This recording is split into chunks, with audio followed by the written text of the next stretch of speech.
શ્રી હરિકૃષ્ણ મહારાજની જય.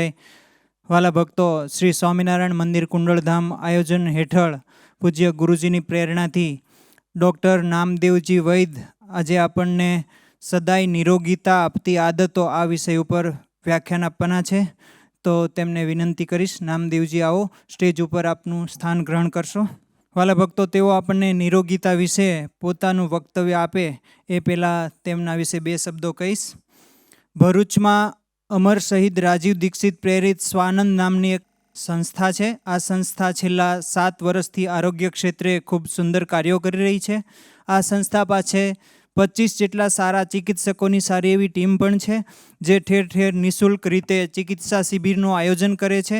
લોકોને ડાયાબિટીસ, કેન્સર, કિડની વગેરેની બીમારીથી બચાવવાના ઉદ્દેશ્યથી આ સંસ્થાના ટ્રસ્ટી વિવિધ સ્કૂલોમાં અવનવા કાર્યક્રમો યોજીને આ અંગેની લોકોને અવેરનેસ આપે છે.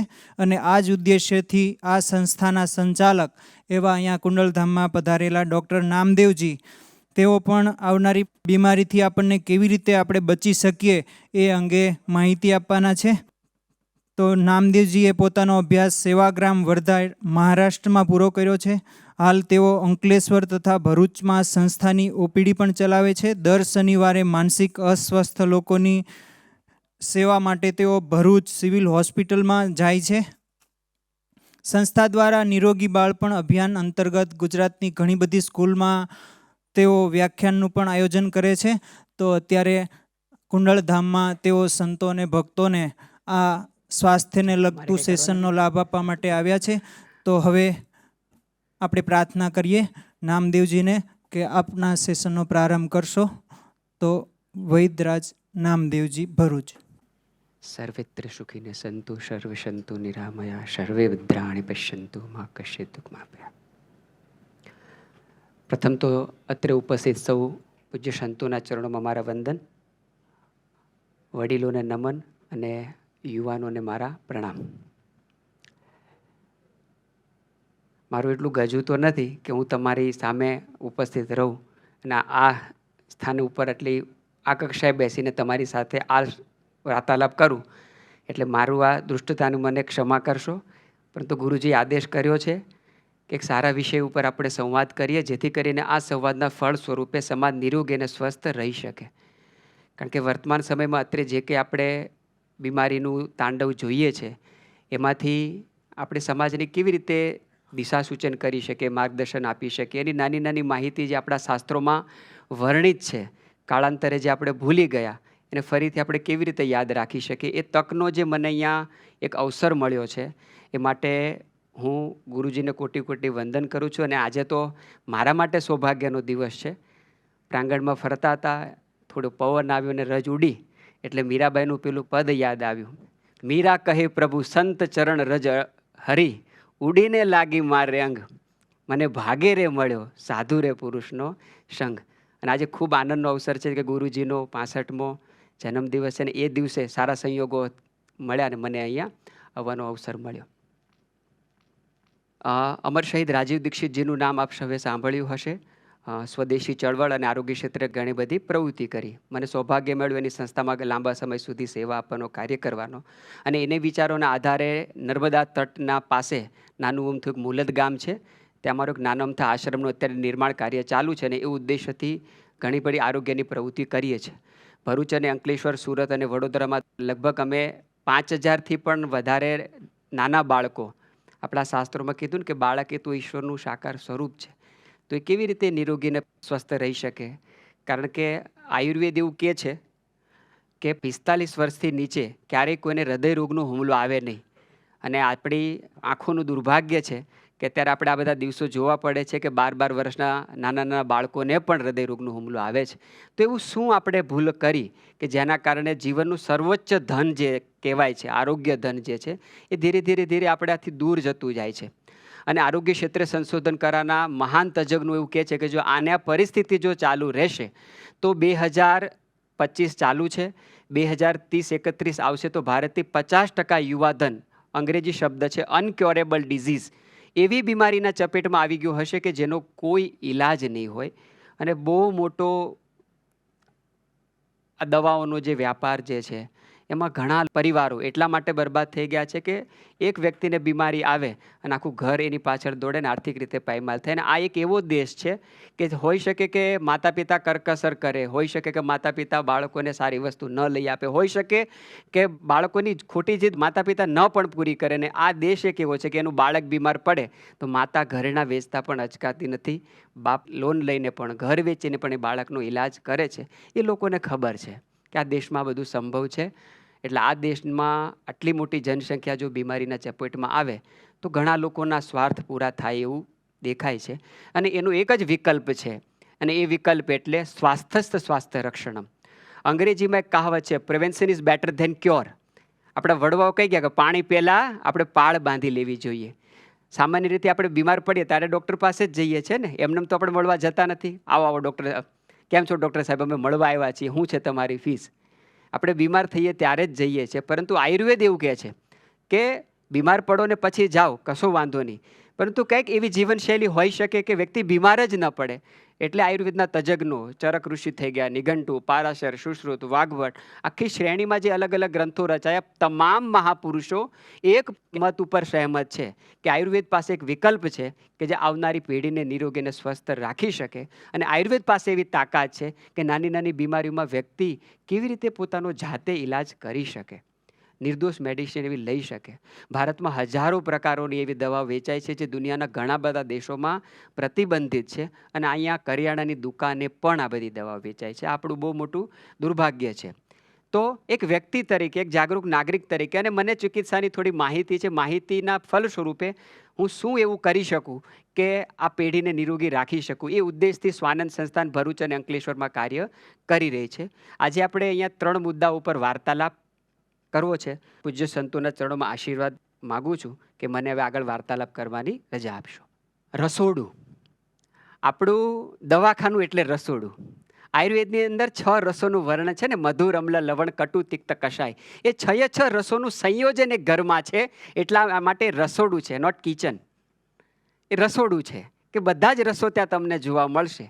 બરાબર. અને કઈ બીમારીમાં કયો રસ લેવો જોઈએ એ તમામ કોઈ વડીલોને ખબર હતી. હોઈ શકે એ કોઈ યુનિવર્સિટીમાં ભણવા નથી ગયા, કોઈ શાળા કોલેજના પગથિયા નથી ગયા, પરંતુ આપણા ભાવનગરમાં એક મહાન મહિલા કવિ થઈ ગયા, માં ગંગા સતી. કેટલું સરસ પદ લખ્યું હે ને, કે સૂરજે જમવું ને ચંદ્રમાં જળ પીવું, પાનબાઈ અભ્યાસે જીતવું અપાન રે. આ મહિલા કોઈ સ્કૂલ કોલેજ યુનિવર્સિટીમાં નથી ગઈ ને આ પદ ઉપર અત્યારે PhD થાય છે. બરાબર. આટલા ઘણા ઘણા સૂત્રોએ લખીને ગયા, પરંતુ કાળાંતરે આ બધી માહિતી ભૂલાઈ ગઈ. હવે આ માહિતી ફરીથી વાગોળવાનો સમય આવી ગયો છે. તો રસોડાની અંદર આપણે કેવા એવા નાના નાના પરિવર્તનો લાવીએ અને રસોડાની અંદર કેવા એવા દૂષણો પ્રોપર પ્લાનિંગથી ઘુસેડવામાં આવ્યા છે. પ્રોપર પ્લાનિંગથી. આ કોઈ ભૂલ નથી, પરંતુ બહુ મોટું એક ષડયંત્ર રચવામાં આવ્યું છે અને એની બધા જ ભોગ અત્યારે લગભગ પ્રત્યેક પરિવાર બન્યા છે. તો એની માહિતી આપણે મેળવવી જોઈએ. ખાલી આજથી 20-25 વર્ષ પાછળ જાઓ, વડીલોને ખબર છે કોઈ એવું ગામ નહોતું કે જ્યાં ઘાણી ન હોય. હે ને, મગફળી પાકતી હતી, આપણે વારો લેવા જતા હતા, તારીખ લખાવતા હતા, આપણો વારો આવે એટલે માંડવી લઈને જતા હતા, તેલ પીલાવતા હતા, ખોળ એનો જોતું તો આપી દેતા હતા, અથવા તો ઢોર ઢાકર આપણી પાસે ખોળ લઈ આવતા હતા. આખું વરસ આ તેલ ખાતા હતા અને કોઈને હૃદય રોગનો હુમલો નહોતો આવતો. 70 વર્ષ સુધી વડીલો સરસ કામ કરતા હતા. અને અત્યારે 40 વર્ષની ઉંમરે, અરે 10 વર્ષની ઉંમરે હૃદય રોગનો હુમલો આવી જાય, કેટલી મોટી વિડંબના. લિપિડ પ્રોફાઇલ કરાવવા જઈએ એટલે 4 પ્રકારનું કોલેસ્ટ્રોલ ડૉક્ટર કહે ને, HDL, VLDL, LDL અને ટ્રાઇગ્લિસરાઇડ, કે ટ્રાઇગ્લિસરાઇડ બહુ વધી ગયું. અરે 15 વર્ષના બાળકને કેમ ટ્રાઇગ્લિસરાઇડ વધી ગયું? કેમ? આ ઘાણીની પરંપરા વિસરાઈ ગઈ. એટલે તમામ આયુર્વેદના તજજ્ઞો, એલોપેથીના તજજ્ઞો, તમામ કેન્સર વિશે સંશોધન કરનારા તમામ તજજ્ઞો એક વાત ઉપર મત છે કે કેન્સર થવાના ઘણા બધા કારણો છે. વ્યસનથી કેન્સર થાય છે, રસાયણવાળા ખાદ્યપાનથી કેન્સર થાય છે, પાણી પ્રદૂષિત થયું એનાથી કેન્સર થાય, બહુ બધા કારણો છે. પરંતુ એક કારણ એમાં સૌથી સર્વોચ્ચ છે. એ કારણ એ કે કોઈ પણ ખાદ્ય વસ્તુને આવશ્યકતા કરતાં વધારે રિફાઇન કરવામાં આવે, પ્રોસેસ કરવામાં આવે, એની કેમિકલ પ્રોસેસમાંથી એને પસાર કરવામાં આવે તો એ જ ખાદ્ય વસ્તુ શરીરમાં જઈને કેન્સર જેવા ભયાનક રોગો ઉત્પન્ન કરે છે. અને એવી એક વસ્તુ જે છેલ્લા 15-20 વર્ષથી રસોડામાં ઘરે ઘરે પહોંચી એ એટલે રિફાઇન્ડ તેલ. પહોંચી કે ના પહોંચી? કેવી કેવી આપણને એડવર્ટાઇઝ બતાવવામાં આવી. આપણે બધા બહુ ભોળા એટલે છેતરાઈ ગયા. ડૉક્ટરો દ્વારા લખાવવામાં આવ્યું કે તમે મગફળીનું તેલ ખાવ છો ને બહુ ઘાટું હોય, હૃદય રોગનો હુમલો આવે છે, બદલી જાય. બદલી નાખો. અને આ દેશ એવો છે કે ડૉક્ટરને ભગવાનનું સ્વરૂપ માનવામાં આવ્યું, અને એ કે એટલે તો બ્રહ્મ વાક્ય, અને આપણે બધાએ સ્વીકારી લીધું. અને રિફાઇન્ડ તેલ જો એટલું જ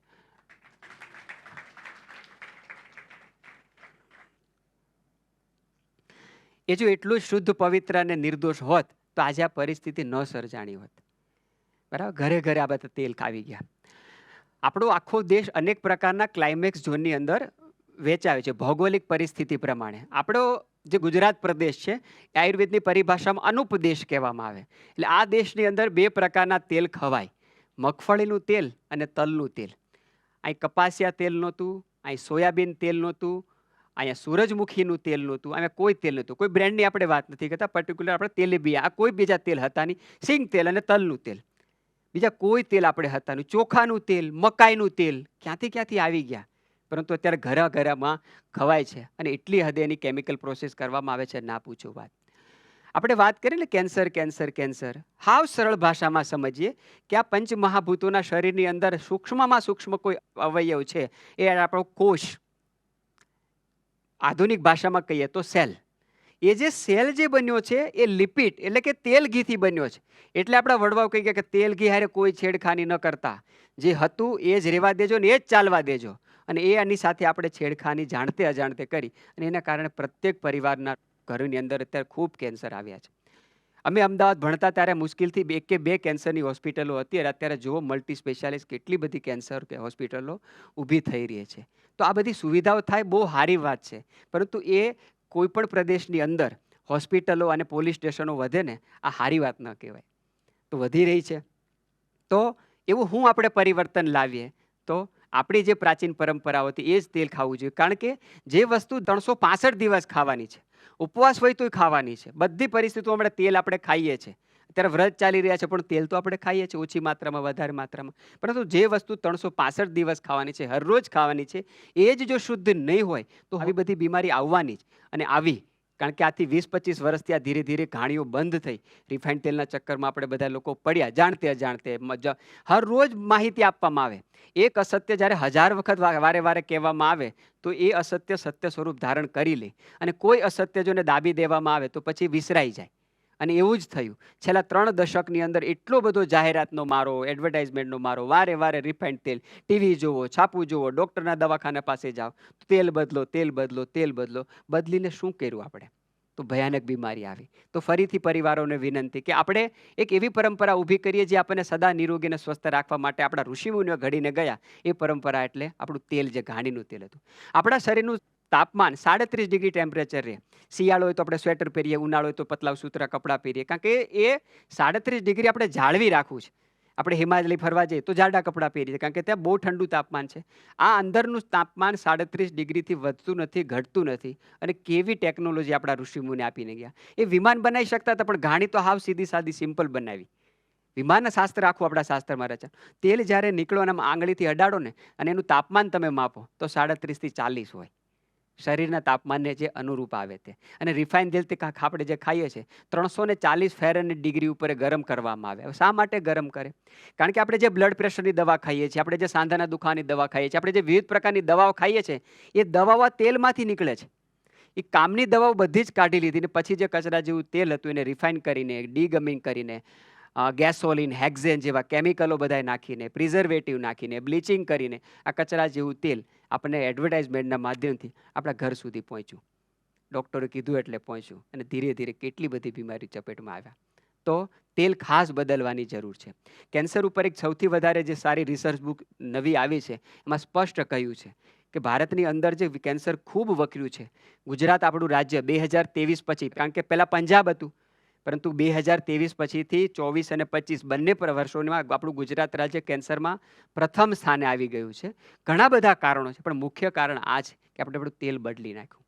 તો રિફાઇન્ડ તેલ આપણે ઘરમાંથી કાઢવું જોઈએ. શુદ્ધ દેશી ઘાણા. હવે બહુ હમણાં સારો સમય ચાલી રહ્યો છે કે ઘાણીની પરંપરા પાછી પ્રસ્થાપિત થઈ છે. કોરોના કાળ પછી આ જાગૃતિનો સમય આવ્યો છે, પરંતુ આ જાગૃતિનો સમય લાંબા ચિરકાળ સુધી પાછો પ્રસ્થાપિત થાય એટલા માટે ઘાણીવાળાને ફરીથી પ્રોત્સાહન મળે એટલા માટે આપણે બધાએ જે ઘાણાનું તેલ હતું, મગફળીનું તેલ અને તલનું તેલ, ગુજરાતીઓ માટે આના સિવાય કોઈ બીજો વિકલ્પ હોય જ નહીં. કદાચ કોઈ ડૉક્ટર હોય એની ડિગ્રીને ખરેખર વંદન, કોઈ કહે તો એને નમસ્કાર કરી કે માફ કરજો સાહેબ, આમાં તમને ખબર પડતી નથી, આમાં તમે ભૂલ કરો છો.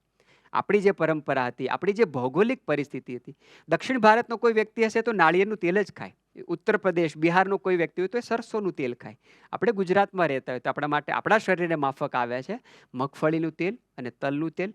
આ જ ખાવું જોઈએ. તો પહેલું પરિવર્તન લાવવું જોઈએ એ એટલે તેલ. બીજો કોઈ વિકલ્પ વિચારવાનો જ નથી. પ્રથમ વિકલ્પ મગફળી, બીજું વિકલ્પ તલનું તેલ, અને એ પણ બજારમાં વેચાતું રિફાઇન્ડ નહીં, જે ઘાણામાંથી જે કાઢે છે, જે આપણા ગામનો, આપણા પરિવારનો, આપણા રાજ્યનો કોઈ ગૃહ ઉદ્યોગ, લઘુ ઉદ્યોગ, કુટીર ઉદ્યોગ સાથે સંકળાયેલો વ્યક્તિ કોઈ કાઢે છે, એ જ તેલ આપણે ખાવું જોઈએ. તો પ્રથમ બદલવાનું છે એટલે તેલ, અને બીજું બદલવાનું છે મીઠું. કેવી સરસ પરંપરા હતી. નવા વરમાં પહેલી ખરીદી આપણે મીઠાની. સુકન લ્યો ભાઈ, સુકન લ્યો, નવા વર્ષના સુકન લ્યો. આપણે એને સબ રસ કીધું કે બધા રસોનો રાજા એટલે નમક. અને ખબર છે કે બા એક પાલી મીઠું આપતા ને 5 પાલી મીઠું લેતા. માઇન્ડમાં ભરું રહેતું હતું આખું સમુદ્રી મીઠું, અને કોઈ તકલીફ હતી નહીં. છેલ્લા 20 વર્ષ પાછળ જાઓ, તમને કોઈ અગરિયા સમાજનો વ્યક્તિ તમારા ઘરે સુધી આંગણે આવતો બંધ થઈ ગયો. આવતો ને, અગરિયા બધા ઘરે આવીને આપણે મીઠું વેચી દેતા હતા, ઘઉં દઈને આપણે મીઠું લેતા હતા. આ બિલકુલ પરંપરા લુપ્ત થઈ ગઈ, કારણ કે ધીરે ધીરે મીઠાનું વેચાણ શરૂ થયું. આજે ભ્રમ છે ને આપણા મનમાં કે બહુ કે ભાઈ આયોડિન ઉણપ થઈ જાય તો, ડૉક્ટર કહે ને આ મીઠું ખાવ તો આયોડિન ઘટી જાય. હામો સવાલ કરો, વધી જાય તો? ઘટી જાય તો તકલીફ, વધી જાય તો તકલીફ નહીં? વધી જ જાય ને. બ્લડ પ્રેશર ઘટે તો વધે ખરું ને. તો આયોડિન ઘટી જાય ચલો માની લઈએ, પણ વધી જાય તોય તકલીફ છે. ગુજરાત પ્રદેશમાં રહેતા વ્યક્તિને આયોડિન ન ઘટે, કારણ કે 1680 કિલોમીટરનો આપણો દરિયા કિનારો છે, ને હવે તો વધી ગયો બીચ પાછો. આટલો લાંબો જે પ્રદેશનો દરિયા કિનારો હોય, એના જે શાકભાજી થાય છે, એમાં જે કઠોળ થાય છે, એમાં આયોડિન છે. વધારે આયોડિન નાખીને આપણે નુકસાન કરી રહ્યા છીએ. અને વારે વારે પેલી એડવર્ટાઇઝ આવે કે તમને પેલી ગળાની બીમારી થઈ જશે, ગોઈટર. ગુજરાતમાં એક ગોઈટરનો પેશન્ટ બતાવો, એક સિંગલ પેશન્ટ. 6 કરોડની જનસંખ્યા છે, નથી. કારણ કે અહીંયા આયોડિનની ઉણપ ના થાય. અહીંયા મેદાની પ્રદેશ છે, દરિયો આટલો બધો અહીંયા નજીક છે, કેવી રીતે આયોડિનની ઉણપ થાય? પરંતુ બહુ મોટો વ્યાપાર છે, બહુ મોટો. આવનારા સમયમાં જે ભયાનક બીમારીને આવવાની છે ને, બરાબર, એમાં અમુક બહુ ભયાનક બીમારીઓ આવવાની છે. એ બીમારી લાવવા માટે છે ને આ મીઠું બહુ મદદરૂપ થાય એમ છે. એટલા માટે ઘરે ઘરે એડવર્ટાઇઝમેન્ટના માધ્યમથી કાયદો લાવીને પેકેટબંધ મીઠું આપણા ઘર સુધી પહોંચ્યું. અને પ્રત્યેક પરિવાર મીઠું પૂરું થાય એટલે કરિયાણાના દુકાને જાય, કોઈ પણ કંપનીનું આયોડિનવાળું મીઠું લઈને આપણે ખાતા થયા. એમાં જે આયોડિન છે ને, એ તો ઉપરથી નાખવામાં આવ્યું છે. તમે જેવું શાકમાં એ મીઠું નાખશો, એ આયોડિન તો રીઓપરેટ થઈ જશે, ઉડી જશે, શરીરને મળવાનું જ નથી. બીજું કે આપણે જે મીઠું ભરતા તેને ભેજ આવતો હતો, ચોમાસામાં ભેજ લાગતો હતો. મીઠાને ભેજ લાગવો જ જોઈએ, જો એ ન લાગે તો એ મીઠું નથી. અત્યારે આપણું મીઠું જો ભેજ નહીં લાગતું, એક શબ્દ છે ફ્રી ફ્લો, દાણા દાણા એક સમાન. જે કેમિકલ સિમેન્ટ બનાવવામાં વપરાય, સિમેન્ટને ભેજથી બચાવવાની હોય, એ જ કેમિકલ મીઠામાં પણ વપરાય. એ મિલીગ્રામમાં જો આપણા શરીરમાં જાય તો આપણા શરીરને હાર્ડ કરી નાખે. આ ખાલી 5 ફૂટના શરીરમાં ભગવાને આખી પૃથ્વી ટૂંકી પડે ને એટલી માંસપેશીઓ મૂકી છે. એને 1 by 1 જોડવા, કેટલી સોફ્ટ હશે, કેટલી લચીલી હશે, કેટલી અદ્ભુત રચના. બરાબર, એમાં આવા કેમિકલ જાય તો નાની નાની ઉંમરના બાળકોને કેમ ભયાનક બીમારી ના આવે? બરાબર. એટલે પહેલું બદલી નાખવું મીઠું. આપણે જે સમુદ્રી મીઠું ખાતા હતા એ ખાઈ શકાય, ફરાળી મીઠું, સિંધવ મીઠું ખાતા હતા એ ખાઈ શકાય, પણ પેકેટવાળું મીઠું આપણે કોઈ ખાવાની જરૂર નથી. અને આજે પણ અથાણામાં આખું મીઠું જ વાપરીએ છીએ ને, તો જે અથાણા હારા રહે છે. બરાબર, દળેલું મીઠું લગભગ આપણે અથાણામાં નથી વાપરતા, કે આખું વરણ નહીં હારા નહીં રહે અથાણા. તો આખું મીઠું જે ખાતા હતા એ જ ખાવું જોઈએ, અથવા તો ફરાળી મીઠું, સિંધુ મીઠું ખાતા હતા એ ખાવું જોઈએ. ત્રીજી વસ્તુ આવે લોટ. રોટલી તો આપણે હરરોજ ખાઈએ છીએ, પરંતુ વર્તમાન સમયમાં ગુરુજી એક ભયાનક પરંપરા ચાલી છે, એ છે મલ્ટીગ્રેન આટા, પેકેટ બંધ લોટ. આ માતાઓને ખરેખર વંદન. દહીંનું લઈને જાય અને અઠવાડિયું ચાલે ને એટલો જ લોટ દળાવે. વધુમાં વધુ શિયાળો હોય તો 15 દી, એનાથી વધારે કોઈ લોટ દળાવતા નથી. જુવાર બાજરીનો લોટ હોય તો અઠવાડિયું.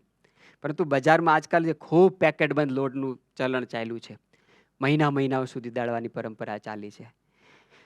અનાજ દળાય એટલે પ્રોસેસ થઈ, રોટલી ભાખરી ખાવાની જ હોય. પરંતુ આ જ્યારે બજારમાં પેકેટ બંધ લોટ જે ચાલ્યું છે, મહાનગરોમાં તો શરૂ થઈ ગયું. આજે આપણે ગ્રામ્ય વિસ્તારમાં આ નથી શરૂ થયું, પણ બધા જ મહાનગરોમાં હવે કરિયાણાની દુકાનેથી 5-5 કિલોના લોટના પેકેટ લઈ આવીને શરૂ થઈ ગયું છે. બરાબર. લોટ જ્યારે દળાય, ઘઉંનો લોટ હોય તો 15 કે 20 દિવસ પછી એની ન્યુટ્રિશન પ્રોપર્ટી નષ્ટ થઈ જાય, એનાથી પેટ ભરાય, પોષણ ના મળે. એટલા માટે એટલો જ લોટ દળાવતા હતા. જુવાર બાજરીનું તો 10 કે 15 દિવસ. બીજી વસ્તુ, લોટ ખરાબ ના થાય એટલા માટે એની અંદર કેમિકલ નાખવામાં આવે એલોક્ઝન.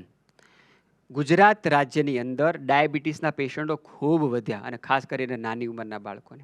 2025નું વર્ષ ચાલે છે, 2000 ખાલી 27-28 આવશે, આપણા દેશની અંદર 11 કરોડથી પણ વધારે, આખા ભારત દેશની અંદર 11 કરોડથી પણ વધારે ડાયાબિટીસના પેશન્ટો હશે. અને એમાં પણ સૌથી વધારે છે ઇન્સ્યુલિન ડિપેન્ડન્ટ ડાયાબિટીસ. ખૂબ વધવા લાગી, કારણ કે આટલો બારીક લોટ, મહિનાઓ જૂનો લોટ, પેકેટ બંધ લોટ વેચાવા લાગ્યો. હવે પશ્ચિમના દેશોની અંદર ચક્કી ન ચાલે, લોટ દળી ન શકાય, એટલા માટે એ લોકો રેડીમેડ લોટ લાવે. ચલો ઠીક છે, આપણે ક્યાંય તકલીફ હતી, ઘરે ઘરે ઘંટીઓ હતી, દળી આપતા હતા, પ્રત્યેક ગામની અંદર ઘંટી હતી. પરંતુ આ પશ્ચિમીકરણનો એટલો બધો પ્રભાવ આપણા ઉપર થયો છે કે આપણે સોનું તજીને છે ને કાંસું પકડી રહ્યા છીએ. આ શ્રેષ્ઠ પરંપરાનું વિજ્ઞાન આપણે આવનારી પેઢી સુધી લઈ જાવશું એટલે જરૂર સ્વીકારશે. તો એ લોટની જે આ બુરી આદત જે આપણા જીવનમાં આવી છે, અને ખાસ કરીને મેંદાની આદત, ખૂબ મેંદો ખાવા લાગ્યો બાળકોમાં તો ખૂબ. બજારમાં વેચાતી તમામ લોટવાળી વાનગી, પછી બિસ્કિટ હોય, પીઝાનો રોટલો હોય, સેન્ડવિચ હોય, વડાપાઉં, જે કંઈ બેકરી પ્રોડક્ટ અત્યારે નાના ગ્રામ્ય વિસ્તારોમાં પણ ઘરે ઘરે બેકરી પ્રોડક્ટોનું ખૂબ ચલણ ચાલ્યું છે. હજી ગ્રામ્ય વિસ્તારમાં કદાચ ઓછું પહોંચ્યું છે, પરંતુ ધીરે ધીરે બહુ ચલણ ચાલવા લાગ્યું. આટલી બધી બેકરી પ્રોડક્ટ ખવાય. 12 રોટલી બનાવે ને એટલે એના મોણમાં તેલ નાખે, અને પછી રોટલી ચોપડવામાં ઘી વાપરે. બજારમાં જે કે આપણે બેકરી પ્રોડક્ટ ખાઈએ છીએ, તમામ વસ્તુ જ્યાં લોટ વપરાય છે, 2 જ વિકલ્પ છે. પહેલી વસ્તુ એટલે પામ તેલ. આપણે બધા પામ તેલથી પરિચિત છીએ. દુનિયામાં સૌથી વધારે પામ તેલનું ઉત્પાદન મલેશિયા અને ઇન્ડોનેશિયામાં થાય, ખેતી થાય. સૌથી વધારે ઉપયોગ ભારતમાં થાય, અને દુર્ભાગ્યની વાત છે સૌથી વધારે ભારતમાં ઉપયોગ ગુજરાતમાં થાય. ગુજરાતમાં જેટલું ચવાણું ખવાય, ગુજરાતમાં જેટલા ગાંઠિયા ખવાય, ગુજરાતમાં જેટલા ફાફડા ખવાય, ગુજરાતમાં જેટલી જલેબી ખવાય, ગુજરાતમાં જેટલું ભૂસું ચવાણું વગેરે ખવાય, એટલું ક્યાંય ખવાતું નથી, ક્યાંય નહીં. ટનો ટન ખવાય. મંચની ગરિમા છે, અમુક વસ્તુ બોલી ન શકું, પરંતુ આપણું ભારત દેશ 4થા નંબરે છે કતલખાનાઓમાં. અને હવે જ્યારે દુનિયાના 2 દેશો વચ્ચે યુદ્ધ થાય ત્યારે તેલ મોંઘું થઈ જાય, બરાબર, અને પામ તેલ મોંઘું થાય ને તો પ્રાણીજન્ય ચરબીનો ઉપયોગ થવામાં આવે છે. અયોધ્યાના લાડુનો કિસ્સો પ્રચલિત છે, આપણે બહુ એમાં જવું નથી. એટલે કહેવાનો મતલબ એ છે કે બજારમાં વેચાતી લોટવાળી જે વાનગી જે છે એનું ખૂબ અત્યારે ચલણ ચાલ્યું છે, અને સૌથી એનો ભોગ બની રહ્યા છે બિચારા નાના બાળકો. ભગવાન એક નાનું અમથું અંગ આપ્યું છે, સ્વાદુપિંડ, પેનક્રિયાસ, જે સદા ઇન્સ્યુલિન બનાવ્યા કરે, આપણને બધાને ડાયાબિટીસથી બચાવે. પણ વર્તમાન સમયમાં બજારમાં જે લોટવાળી વાનગી વેચાય છે એમાં કેમિકલ વપરાય એલોક્ઝન. આ એલોક્ઝન શરીરમાં ગયું, બાળકે માનો કોઈક મેંદાવાળી વસ્તુ ખાધી અને એ મેંદાવાળી વસ્તુ સાથે એલોક્ઝન પણ ગયું. એના સાથના સમયમાં, એના આસપાસના સમયમાં બાળકે આપણે કંઈ પણ ગળી વસ્તુ ખાશું, તે ગળી વસ્તુનું પાચન કરવા માટે આ સ્વાદુપિંડ કામ નહીં કરી શકે. આવું 1 દિવસ થશે, 2 દિવસ થશે. અમારી પાસે એવા હજારો બાળકો છે કે નાની ઉંમરે બિચારાના પગ કાપવા પડ્યા. વિચાર કરો કેટલા સપના જોયા હશે, બરાબર. રમતા પડી ગયું, શુગર લેવલ ચેક કર્યું તો 450, 500 શુગર લેવલ, બરાબર. હવે બાળકની જિંદગી કાચની બોટલ જેવી હોય, અહીં 4 ઇન્જેક્શન આપવા પડે. શું કરા? બજારમાં વેચાતી આ લોટવાળી વાનગી, ભરપૂર પ્રમાણમાં એલોક્ઝન નામનું કેમિકલ એમાં વપરાય છે, બહુ મોટા પ્રમાણમાં. એના વગર મેંદાવાળી વાનગી લાંબો સમય ટકી શકે નહીં. આપણે બધાય દિવાળીમાં નાન ખટાઈ ખાતા, ઘરેથી લોટ લઈ જતા, ઘરની ખાંડ હોય અને ઘરનું ઘી હોય. જેટલું લોટ હોય એટલું ઘી જોઈએ તઈ નાન ખટાઈ બને. અને જો 15-20 દે જાય એટલે એમાં ફૂગ આવી જાય. આપણે બધાય વડીલો જોઈશ, દિવાળીમાં આપણે બનાવતા. હવે તમારી નાન ખટાઈ તમે બહારથી લાવો, વરદી સુધી મૂકી રાખો અને કાંઈ નહીં થાય, ક્યારેય બગડશે નહીં. કેમ નથી બગડતી? જે વસ્તુ બગડે ને એના પર પ્રશ્નચિહ્ન થવો છે. પ્લાસ્ટિકના ફૂલ થોડા કરમાય, હે ને? તાજા જે તળાવે એ જ કરમાય ને. આ નાન ખટાશ નહીં કરમાય, પણ એ બાળકને કરમાઈ નાખે છે. અને આવું બહુ ચાલ્યું છે, કારણ કે ગુજરાતમાં પરિવારોમાં બાળકોના લંચ બોક્સમાં, બાળકોના નાસ્તામાં, બાળકોને એટલી બધી આપણે બેકરી પ્રોડક્ટ ખવડાય છે. બેકરી પ્રોડક્ટનો આખો કોન્સેપ્ટ અફઘાનિસ્તાનથી આવ્યો હતો, કારણ કે ત્યાં લોટ મળે નહીં જલ્દી, પાણી મળે નહીં, ઢોર ઢાકર હોય નહીં, ઘી ક્યાંથી મળે, તો એ લોકો એની બેકરી પ્રોડક્ટ બનાવી રાખતા કે 15-20 દિવસથી મળે નહીં તો ખાવા થાય. અહીંયા કયા ઘરની અંદર તાજી રોટલી, તાજો નાસ્તો નથી મળતો? પરંતુ અત્યારે ઘરે ઘરે ચાલ્યું છે. તો ચોથું વસ્તુ બદલાવાની જરૂર, પહેલું તેલ, બીજું મીઠું, ત્રીજા નંબરની વસ્તુ એટલે લોટ. અને ચોથા નંબરની વસ્તુ એટલે જેટલું બને એટલો આપણે ખાંડનો ઓછો ઉપયોગ કરીએ, ગોળનો ઉપયોગ આપણે વધારે કરીએ. કારણ કે હવે શારીરિક શ્રમ ઘટતો ગયો. એ અદ્ભુત એક જ વસ્તુમાંથી શેરડી બને, એક જ વસ્તુમાંથી ગોળ બને. ગોળ ડાયાબિટીસ ઘટાડે, ખાંડ ડાયાબિટીસ વધારે. એટલે જે શ્રમ કરતા હોય એ લોકો થોડી માત્રામાં ખાઈ શકે, પરંતુ ખાંડ એટલી બધી સારી વસ્તુ નથી. જેટલું બને એટલો ગોળનો ઉપયોગ કરવો જોઈએ. ઘરમાં 4 વસ્તુ વહેલી તકે આપણે પરિવર્તન લાવવું જોઈએ. બીજો એક કોન્સેપ્ટ આપણા ઋષિમુનિ આપણને આપેલા ઋતુચર્યા. બરાબર. આ વરસાદ ગાજે એટલે મોરલાને કેવા આંબા ઉપર બેન ટહુકવા મળે, ખબર પડી જાય કે વર્ષા ઋતુ આવી ગઈ. હે ને? કેવા સરસ સરસ દોહા રચાણા, અષાઢ ઉચારમ, મેઘ મલારમ, બલી બલારમ, જલધારમ, દાદુર ડકારમ, મયુરપુકારમ, સરિતા સારમ વિસ્તારમ. વર્ષા ઋતુ.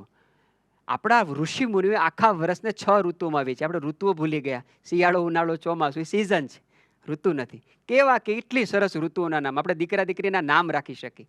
કોઈનું નામ ચોમાસું ભાઈ ન હોય, ચોમાસું બેન કોઈનું નામ ન હોય, વર્ષાબેન હોય. બરાબર. શિયાળો ભાઈ ક્યાંય સાંભળ્યું ન હોય. વસંતભાઈ હોય, શિશિર હોય. વસંત, શિશિર, વર્ષા, ગ્રીષ્મ, ઋતુ, શરદ. આખા વર્ષને ઋષિમુનિઓએ 6 વિભાગોમાં વિભાજિત કર્યું. અને એને પાછા 2 વિભાગ પાડ્યા, આદાનકાળ અને વિસર્ગકાળ. શિયાળો આપણે અડદિયા ખાઈએ, મેથી પાક ખાઈએ, આટલી હારી હારી વસ્તુ ખાઈએ. આ શીખવા માટે આપણી માતા બહેનો કોઈ યુનિવર્સિટી થોડી ગઈ હતી, પરંપરાગત ચાલી આવતી હતી.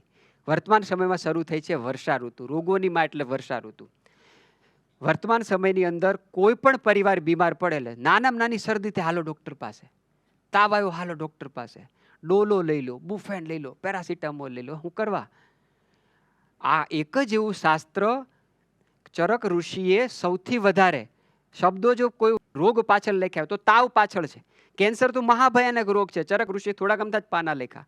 એણે તાવ ઉપર બહુ બધા પાના લખ્યા, શરદી ઉપર બહુ બધા પાના લખ્યા. અને એક શબ્દ આવ્યો, મિત્ર રોગ, ફ્રેન્ડ ડિઝીઝ. રોગ અને મિત્ર? હા. કેવી રીતે? ભગવાન કે તને મોટી ઠોકર ના લાગે ને એટલે નાની નાની ઠોકર હું આપું છું. એટલે આપણને મહાભયાનક રોગ ના થાય. એટલે સિઝનમાં થોડા રોગ આવે.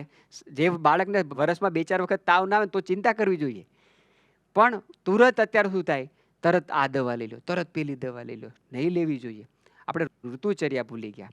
તો વર્ષા ઋતુ અને વર્ષા ઋતુનો અંગ્રેજી મહિના પ્રમાણે સમજીએ તો જુલાઈ અને ઓગસ્ટ મહિનાનો સમય. કાલથી જુલાઈ શરૂ થશે. જુલાઈ અને ઓગસ્ટ આ 2 વર્ષા ઋતુના મહિના. એના પછીની ઋતુ આવે રોગા માતા શારદા. રોગોની માં એટલે શરદ ઋતુ. સપ્ટેમ્બર અને ઓક્ટોબર મહિનાનો સમય અંગ્રેજી મહિના પ્રમાણે. સપ્ટેમ્બર ઓક્ટોબર મહિનાનો સમય એટલે અમારો સિઝનનો સમય. તમે જાઓ એટલે કોઈ પણ ડૉક્ટર પાસે જાઓ, એનું આખું દવાખાનું તમે સપ્ટેમ્બર ઓક્ટોબર અંગ્રેજી મહિનામાં જાજો એટલે સાહેબ ઓવર ટાઈમ જ કરતા હશે. શું કરવા? કારણ કે ચોમાસાની અંદર ખૂબ ખાવા પીવાનો તહેવારો આવે, ઋતુચર્યાનું ભાન આપણે નથી રહ્યું, ભૂલાઈ ગયું કાળાંતરે. એટલે ચોમાસામાં ભાદરવાના તડકા પડે એટલે ખૂબ બીમાર પડે. કારણ કે સંચય અને પ્રકોપનો એક સિદ્ધાંત આપણા ઋષિમુનિ આપીને ગયા. સરળ ભાષામાં કહીએ તો ચોમાસાનું જેવું આવે એટલે આપણા શરીરની અંદર કફનો સંચય થાય, કફ ભેગો થાય. અને જેવું ચોમાસું જાય, શરદ ઋતુ આવે, ભાદરવાની તડકી પડે, ગુજરાત પ્રદેશમાં ઓતરા ચિત્રાના તાપ, એવું કે સપ્ટેમ્બર ઓક્ટોબર મહિનાનો સમય એટલે શરદી, ઉધરસ, તાવ, કફ, મલેરિયા, ચિકનગુનિયા, ટાઇફોઇડ આ બધા બીમારી ખૂબ તમને જોવા મળે. કેમ? ચોમાસામાં જે કફનો સંચય, કફ ભેગો થયો એ ભાદરવાની તડકામાં બધો નીકળ્યો. તો આવું ન થાય એટલા માટે શું કરવું જોઈએ? પ્રત્યેક પરિવાર ઉપવાસ. કેટલું સરસ અદ્ભુત વિજ્ઞાન. બરાબર. ઉપવાસ કરે એટલે સલાઈવા બહુ બને. આપણે જો ઉપવાસ કરીએ, એકાદશી કરીએ, નિર્જળા એકાદશી કરીએ એટલે લાળ બહુ બને. દુનિયાની અંદર સૌથી સર્વોચ્ચ પુરસ્કાર એટલે નોબેલ પારિતોષિક. 2014 અને 2018 જાપાન અને જર્મની આ 2 વૈજ્ઞાનિકોના હું નામ ભૂલી ગયો છું. આ 2 વૈજ્ઞાનિકોને નોબેલ પારિતોષિક મળ્યું એક સંશોધન ઉપર જેનું નામ હતું ઇમ્યુનોથેરાપી. ઇમ્યુનોથેરાપી એટલે શું? આપણી એકાદશી. પરંતુ સંતો કહે તો આપણને બહુ વિશ્વાસ ના આવે. પરંતુ વિદેશથી સંત હા જો ઇમ્યુનોથેરાપી હો. પરંતુ આપણા ઋષિ મુનિઓ સંતો કહે જ છે આપણને. એ આપણને સમજાવી ભાષામાં કહે છે. ઓલા થોડા અંગ્રેજી પાના લખીને આપણે ના એ સાચું છે. આપણા સંતો કહે છે ભાઈ એકાદશી કરો, નિર્જળા ઉપવાસ કરો, થાય એટલા ઉપવાસ કરો. તેથી કરીને આપણે બીમાર ન પડે. કારણ કે લાળની અંદર 2 કુદરતી રસાયણ હોય, લાઇઝોઝાઇન અને ઓરમ. ઉપવાસ કરીએ એટલે લાળ બહુ બને. લાળ બહુ આપણા શરીરમાં જાય એટલે શરીરની અંદર સેલ હોય, ટી સેલ.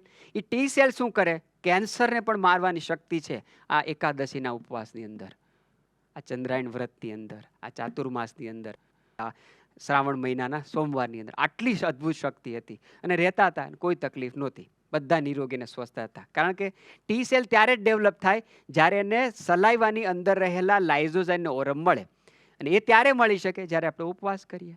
અને ઉપવાસ કરી આપણા શરીરમાં જાય એટલે ટી સેલ બહુ સારી રીતે કામ કરે, કેન્સર જેવી ભયાનક બીમારી ના આવે. ઉપવાસ કરીએ એટલે લાળ બને, જે કફનો સંચય થયો છે કફ ના જમા થાય અને ચોમાસાની અંદર આપણે બીમાર ન પડીએ. તો ઉપવાસ ચોમાસામાં આપણાથી થાય એટલે પ્રમાણે, આપણી થાય એવી શક્તિ પ્રમાણે જરૂર કરવા જોઈએ. એનું અદ્ભુત વિજ્ઞાન છે. બીજા નંબરનું, ચોમાસાના 2 મહિના જુલાઈ અને ઓગસ્ટ તમામ પરિવારજનોના, બાળકોએ, યુવાનોએ, આબાલોએ, વૃદ્ધોએ સૂંઠવાળું પાણી પીવું જોઈએ. પણ કેવી રીતે પીવું? બાળકોને કદાચ ન ફાવે, હરરોજ ન ફાવે. જમ્યા પછી ખાલી ચાના અડધો કપ જેટલું 25 થી 30 ml ગરમ પાણીની અંદર 2 ચપટી સૂંઠ નાખીને પીવામાં આવે તો એ શું કરે? આમનું પાચન કરે. શાસ્ત્રમાં એક સૂત્ર આપ્યું છે, સર્વે રોગાદિ અપી મંદગ્નિ. બધા રોગોની મૂળ જે છે, બધા રોગોનું મૂળ એ પાચન અગ્નિની મંદતા છે. અને પાચન અગ્નિ મંદ હશે તો એ આપણને બીમાર કરશે ને કરશે. આવા આયુર્વેદના તમામ ગ્રંથો કહે છે. પાચન અગ્નિ મંદ ક્યારે હોય? ચોમાસામાં હોય. અને એ ચોમાસા દરમિયાન લીધેલું ભોજન સારી રીતે પચી શકે એટલા માટે એને સરસ બીજા પ્રયત્નોની જરૂર પડે. અહીંથી લાંબા અંતરે જવું હોય તો ગાડી ચેક કરવી પડે કેટલું પેટ્રોલ છે કે નહીં. ઓછા અંતરે જવું તો કંઈ જરૂર નથી. તો ચોમાસાના 60 દિવસો છે, વરસાદ પડવાનો છે, તહેવાર આવવાના છે, આનંદ કરવાનો છે, મીઠાઈ વગેરે ખાવાનું છે, પણ એ પાચન નહીં થાય તો એ બીમાર કરશે. એવું ના થાય એટલા માટે ઋષિમુનિ કહીને ગયા કે ભોજન અંતે સૂંઠનું સેવન કરવું. કેટલું? ખાલી ચપટી 2 ચપટી. એ શું કરે? શબ્દ છે પાચન અને દીપન.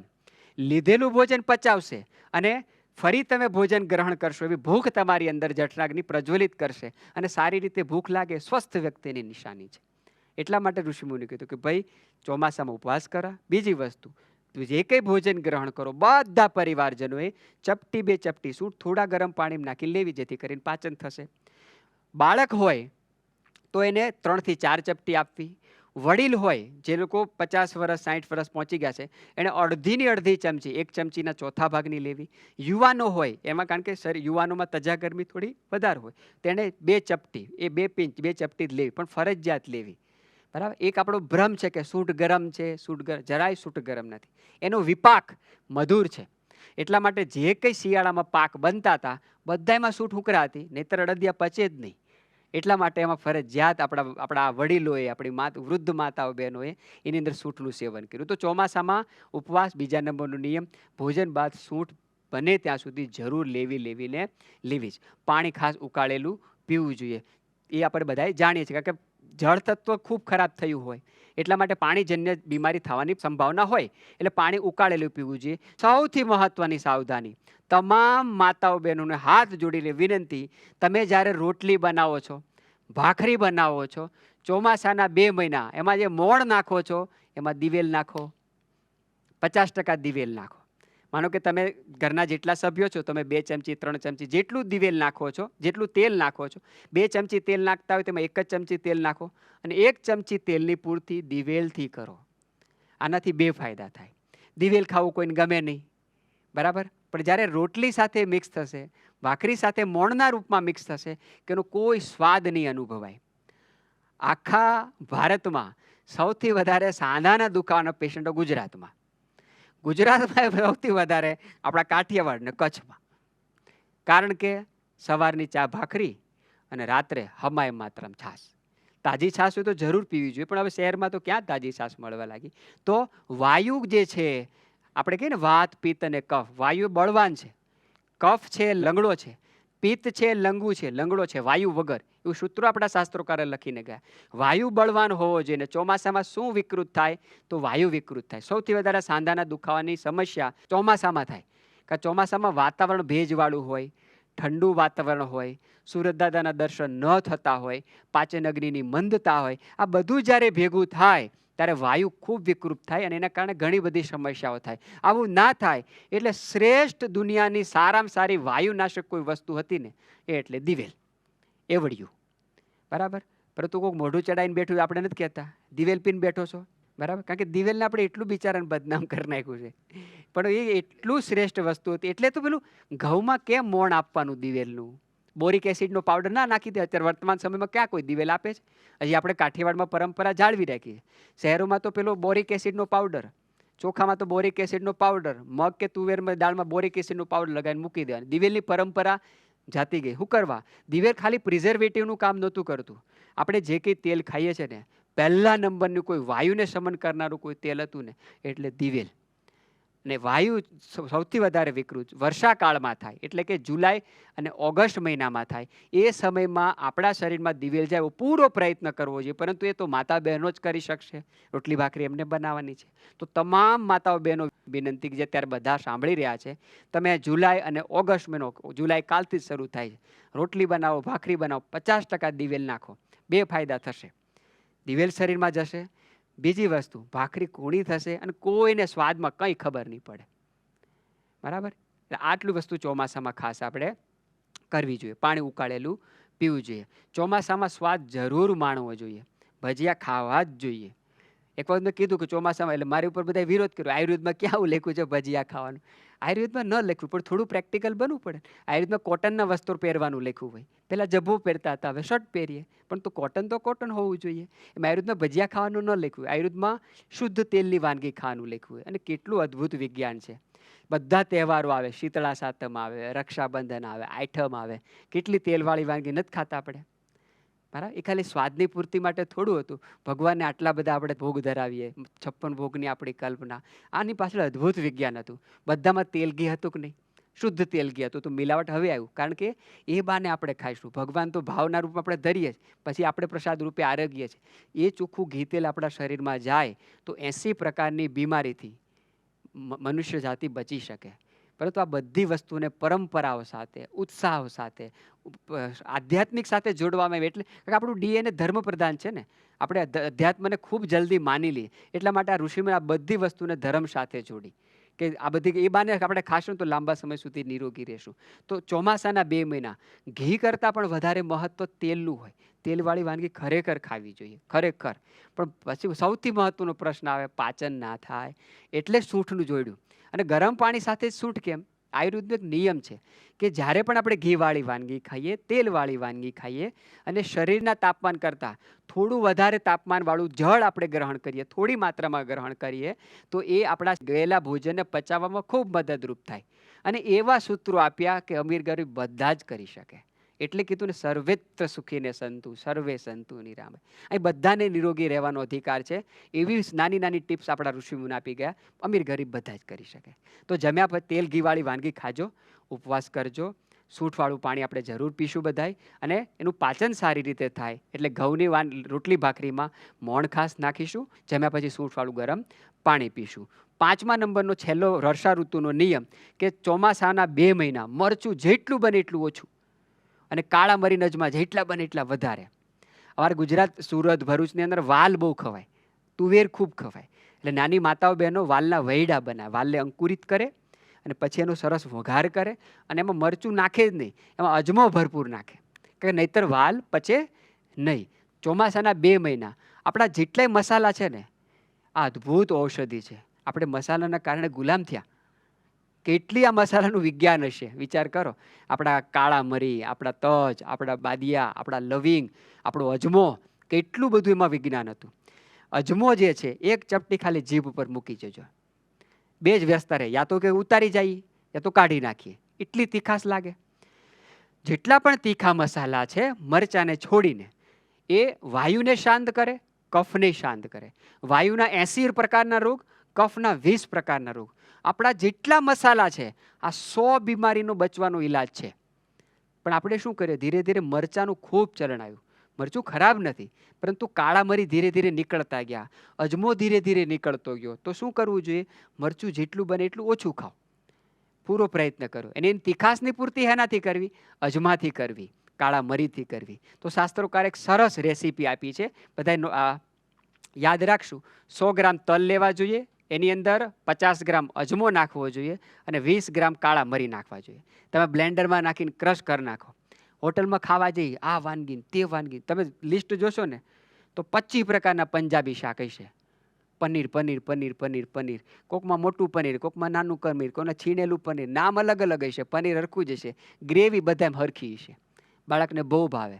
કાળા તલ, અજમો અને મરી આ જ્યારે મિક્સ થાય ને એટલે શું કરે, પાચન ખૂબ સારી રીતે થાય. આપણે જેમાં પછી મુખવાસ કેમ તલનો જ વત્તા ખારો મુખવાસ. તલની અંદર આપણા સલાઈમાં તલ જ્યારે આપણે ચાવીએ અને એ જ્યારે આપણી લાળ સાથે ભળે ત્યારે આપણા શરીરની અંદર ભગવાને જેટલા જોઈન્ટ્સ મૂક્યા છે એ કહેવત છે ને, હાંધા એટલા વાંધા. બરાબર. આ જે નેચરલી લિપિડ જે ઈશ્વરે મૂક્યું છે, હું બોલી રહ્યું છું, આપણે સાંભળી રહ્યા છીએ, આપણે બધી મુવમેન્ટ કરી રહ્યા છીએ, આપણે લખીએ, ચાલીએ, દોડીએ, બોડીએ, આ તમામ પ્રવૃત્તિ વાયુ વગર ના થાય. અને આ સાંધા જેટલા લ્યુબ્રિકન રહે એટલા સારા. અને એને માટે તલની અંદર જે તેલ છે ને એ આપણા શરીરને ખૂબ માફક આવે. એટલા માટે મુખવાસ હતો તલનો, બીજો કોઈ મુખવાસ ન હતો. પરંતુ હવે તો નત નવા મુખવાસ આવ્યા. બરાબર. તો તલ ખાવા જોઈએ, પણ બધાના શરીરમાં જાય એના માટે શાસ્ત્રકાર એક સૂચિ આપીને ગયા, એક વિધિ આપીને ગયા કે 100 ગ્રામ તલ લ્યો, એની અંદર 25 થી 30 ગ્રામ અજમો નાખો, 20 ગ્રામ કાળા મરી નાખો, પ્રકર્ષક નાખો. અને આની ખાસિયત શું છે, આને શાકના વઘારમાં નાખો, બધા શાક સ્વાદિષ્ટ લાગે. તમે કોઈ પણ રાજસ્થાનની વાનગી ખાશો ને, અમારા રસોઈઓ એ લોકો શું કરે, એક સિંગ દાણા કાં તલનો ભૂકો કરીને રાખે. લાગે કે રસોઈ ઘટે એમ છે, માણા જાજા આવી ગયા એટલે એ 5-7 કિલો ગ્રેવી બનાવી નાખી દે, શાક વઘાર કરી નાખે. સ્વાદિષ્ટ લાગે, કોઈને ખબર નહીં ના પડે, અને સ્વાસ્થ્ય કાંઈ સાથે કંઈ છેડા ના થાય. તો ચોમાસાના 2 મહિના અથવા તો 12 માસ શું કરાય, 100 ગ્રામ તલ, 25 થી 30 ગ્રામ અજમો, 20 ગ્રામ જેટલા કાળા મરી મિક્સ કરી નાખાય. અને જ્યારે શાકનો વઘાર કરો ત્યારે આમાં નાખાય. એનાથી શું થાય, 3 ફાયદા થાય. અજમા અને તીખાસની મરીના કારણે મરચાની તીખાસ ઘટશે. બીજી વસ્તુ, એમાં તલ આવશે એટલે ઘરમાં જે આપણે તેલ વાપરીશું એની જરૂરિયાત ઓછી પડશે. એ બાને તલ આપણા શરીરમાં જશે, જે વાયુ અને કફ બંનેને શાંત રાખશે. વાયુની 80 પ્રકારની બીમારી, કફની 20 પ્રકારની બીમારી, આ 100 બીમારીનું સુરક્ષા કવચ તલ આપણને આપતા હતા. એટલા માટે ક્યારેક ક્યારેક આપણે તલનો જમ્યા પછી તલનો મુખવાસ, ઉત્તરાયણ વખતે તલની ચીક્કી અને શિયાળો આવે તલની હાની ખાતા હતા અને કોઈ તકલીફ નહોતી. બરાબર. તો વર્ષા ઋતુમાં આટલું ખાસ આપણે કરવું જોઈએ. ત્રીજો અગત્યનો મુદ્દો એટલે બજારનું પેકેટ બંધ ખાનપાન. અમે છેલ્લા 2-2.5 વર્ષથી નિરોગી બાળપણ અભિયાન ચલાવીએ છીએ સંસ્થા દ્વારા. એમાં અમે ખૂબ સ્કૂલોમાં જઈએ, ખૂબ સ્કૂલોમાં. અમારે કોઈ અઠવાડિયું બાકી ન હોય કે અમારે 2-3 સ્કૂલોમાં ન જવાનું થયું. આટલી બધી સ્કૂલોમાં જાય એટલે શિક્ષકો સાથે સંવાદ થાય, આચાર્ય સાથે સંવાદ થાય. વર્તમાન સમયમાં જો આપણે બાળકોના આરોગ્ય વિશે ગંભીર ન થયા તો માફ કરજો, મંચ ઉપર બેઠો છું છતાં સત્ય કહું છું, 50% ઘર એવા બાકી નહીં હોય કે જ્યાં એક ઘર છોડીને એક ઘરે ભયાનક બીમારી હશે. સામાન્ય બીમારી નહીં હોય, એટલી ભયાનક બીમારી હશે. કારણ કે એક શબ્દ છે ready to it, packet food. એટલું બધું ચલણ ચાલ્યું છે, એટલું બધું ચલણ ચાલ્યું છે કે ના પૂછો વાત. એટલે બાળકોને અમે પૂછીએ કે બા રોટલી બનાવે, કારણ કે બાળકો સાથે બહુ વિજ્ઞાન કે કેમિકલમાં વાત ન કરવાની, એ સમજી શકવું જોઈએ. કે પૂછ્યું કે બા રોટલી બનાવે તો એ રોટલી અઠવાડિયાની ભેગી બનાવે છે કે નહીં, રોટલી બનાવે તો હું લે છે કે લોટ લે, પાણી લે, તેલ લે, મીઠું લે, રોટલી બની ગયા પછી ઘી કે તેલ બનાવીને અમને આપી દે. બરાબર. અઠવાડિયાની ભેગી બનાવશું નહીં તો બજારમાં વાનગી જે કંઈ ખાય છે તો મહિનાઓ પહેલાં બની છે. એ કુદરતી સિદ્ધાંત છે. લોટ હોય, પાણી હોય, તેલ હોય, મીઠું, એની જે કંઈ વાનગી બને કે મહિના સુધી સારી રહે નહીં, પરંતુ વર્તમાન સમયમાં રહે છે. કારણ કે બહુ કેમિકલ નાખવામાં આવે, પુષ્કળ માત્રામાં કેમિકલ.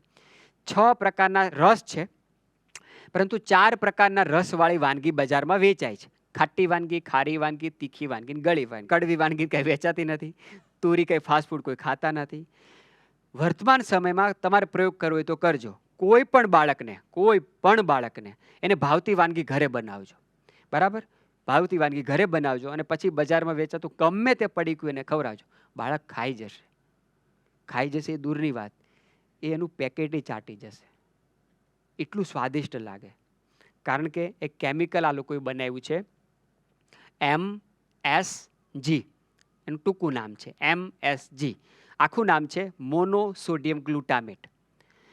બજારમાં વેચાતી તમામ ખાટી વાનગી, ગંભીરતાથી સમજશું, બજારમાં વેચાતી તમામ ખાટી વાનગી, પેકેટ બનવાની ખાટી વાનગી, ખારી વાનગી, તીખી વાનગી, એમાં તીખા માટે ખાલી મરચું નથી, ખારી માટે ખાલી મીઠું નથી, ખાટી માટે ખાલી લીંબુ નથી. એક કેમિકલ બનાવ્યું છે, એનું નામ છે MSG.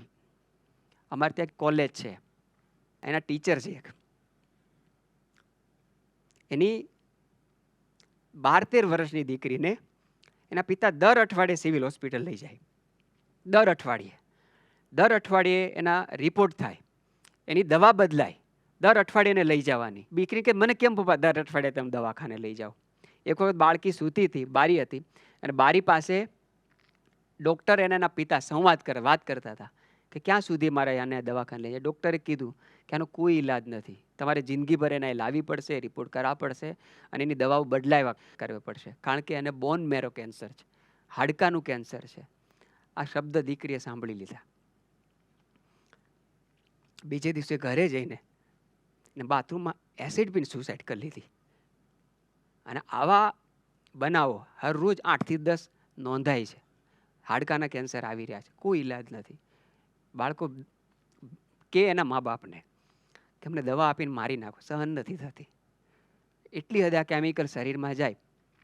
શરીરનું જે હાડકા ભગવાને બહુ મજબૂત બનાવ્યા છે, હાડકા બહુ મજબૂત હોય, એની અંદર બોન મેરો હોય, કોઈ પેન કિલર કામ કરતી નથી. એટલી હદે કેમિકલ આમાં વપરાય છે. અને દુર્ભાગ્યની વાત છે કે અમને એવું હતું કે ગામડાઓમાં કદાચ પડીકા નહીં ખવાતા હોય. અમે જ્યારે અભિયાન શરૂ કર્યું ત્યારે તો ગામડાઓની સિટી કરતાં બુરી હાલત છે. 5-5, 10-10 રૂપિયામાં વેચાતા પડીકાઓ.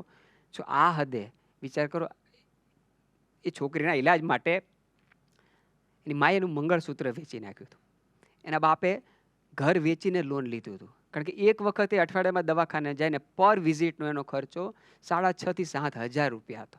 એ દીકરીને થયું કે મારો બાપ ખરેખર નહીં ત્યાગે, અને એના ડગલું ભરી લીધું. શું કરવા?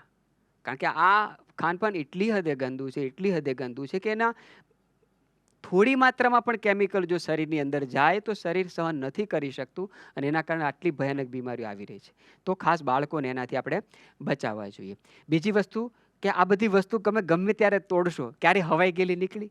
આપણે ચોમાહામાં ગાંઠિયા જો તો હવાઈ જાય છે, સેવ જોયું તો હવાઈ જાય, મમરા તો 2-3 દિનની અંદર હવાઈ જાય, કેટલા એને તમે હાચવી રાખો તોય હવાઈ જાય. આ વાનગી ક્યારેય હવાણી હોય તો મહિનાઓ પહેલાં બની છે, પણ નથી હવાતી, કારણ કે એમાં એક કેમિકલ વપરાય, એને કહેવાય સલ્ફર ડાયોક્સાઇડ, જે કેમિકલ ફટાકડા બનાવવામાં વપરાય. કારણ કે ફટાકડાને પાણીને દુશ્મની હોય, બરાબર? ફટાકડા પાણી સાથે સંયોજિત થાય તો એ કામ કરી શકે નહીં.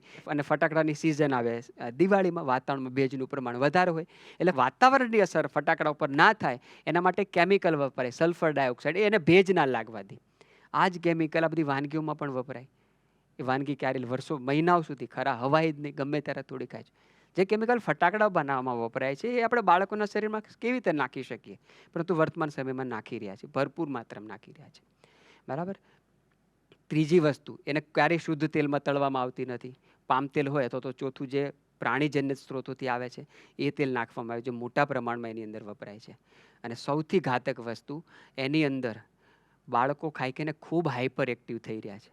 આપણે ભરપેટ ખાઈએ એટલે ઓડકાર આવે, આપણને ખબર પડી જાય, અંદર કંઈ વજન કાંટો થોડો છે કે મારે 250 ગ્રામ ખાવું, 300 ગ્રામ ખાવું, કોઈ આપણે જોખીન નથી ખાતા, પરંતુ આપણને ખબર પડી જાય છે કે હા મારું પેટ ભરાઈ ગયું, બરાબર? આ વસ્તુ જ્યારે બાળકને તમે ખવડાવો, ગમે એટલું બાળક ધરાયેલું છે ને તોય ખાઈ જશે, કારણ કે ઈશ્વર એક સરસ મજાની વ્યવસ્થા ગોઠવી છે. ભરપેટ તૃપ્ત થઈ જાય ને એટલે આપણા મસ્તિષ્કમાંથી અમુક હોર્મોન્સનું સિક્રેશન થાય. ડોપામાઇન નામનું એક હોર્મોન્સ હોય, એ જરે, એટલે થાય કે બસ હવે પેટ ભરાઈ ગયું છે, હવે કાંઈ ખાવાની જરૂર નથી. પરંતુ આ જ્યારે આ બધું બાળક ખાય છે ત્યારે હંમેશા બાળક ઓવર ઇટિંગ કરવા લાગે, અને એના કારણે બાળકના આ જે હોર્મોન્સ છે ખૂબ વધારે સિક્રેશન થાય, અને આ હોર્મોન્સની ક્ષમતા બહુ ઓછી માત્રામાં, વધારે ક્વોન્ટિટીમાં ના હોય. શા માટે? નાની નાની ઉંમરના બાળકો ગુનાહ જેવી પ્રવૃત્તિ કરવા લાગે. સુરતમાં તો કેટલા બધા બનાવ બનવા લાગ્યા, બરાબર? નાની નાની ઉંમરના બાળકો કોઈને મારી નાખે, ચાકુ મારી દે, આવું કેમ વધવા લાગ્યું? આપણા વડોએ કેવી સરસ કહેવત કે એનું અન્ન બગડે ને એનું મન બગડે, બરાબર? આટલી હદે આપણું, અને ગુજરાતમાં સૌથી વધારે આ વસ્તુ શરૂ થઈ. પંજાબમાં, હરિયાણામાં, બિહારમાં અમે બહુ પ્રવાસો કર્યા છે. રાજુભાઈ સાથે હું લગભગ ભારતના 20 થી 22 રાજ્ય ફેર્યો છું. એ લોકો હજી એની ટ્રેડિશનલ વાનગી જાળવી રાખી છે. ત્યાં અહીંયા દૂષણો આવવા લાગ્યા, પરંતુ ગુજરાતમાં સૌથી વધારે પેકેટ ફૂડ ખૂબ આવ્યા છે. તો ખાસ વિનંતી કે બજારમાં વેચાતી તમામ પેકેટ બંધ વાનગીઓને એનથી બાળકને બચાવો, દૂર રાખો. મોટા પ્રમાણમાં એમાં કેમિકલ નાખવામાં આવે છે. હવે બાળક સમજશે કેવી રીતે? પ્રશ્ન એ થાય ને. અત્યારે ઘણા બધા પરિવારો જોઈ રહ્યા છે કે આપણે બાળકને સમજાવશું કેમ? હાવ સરળ છે. તમારું બાળક કોઈ સ્કૂલમાં ભણે છે, કોઈ ધોરણમાં ભણે છે, એની એક સ્કૂલ છે, એક વર્ગમાં ભણે છે, અને એની એક આઈડેન્ટિટી છે, એનો રોલ નંબર છે ને. માનો કે કોઈ બાળકનું નામ રોહિત છે, એનો રોલ નંબર 5 છે, તો એના રોલ નંબર 5 અહીંયા આવો એમ કંઈ નથી આપણે બોલાવતા.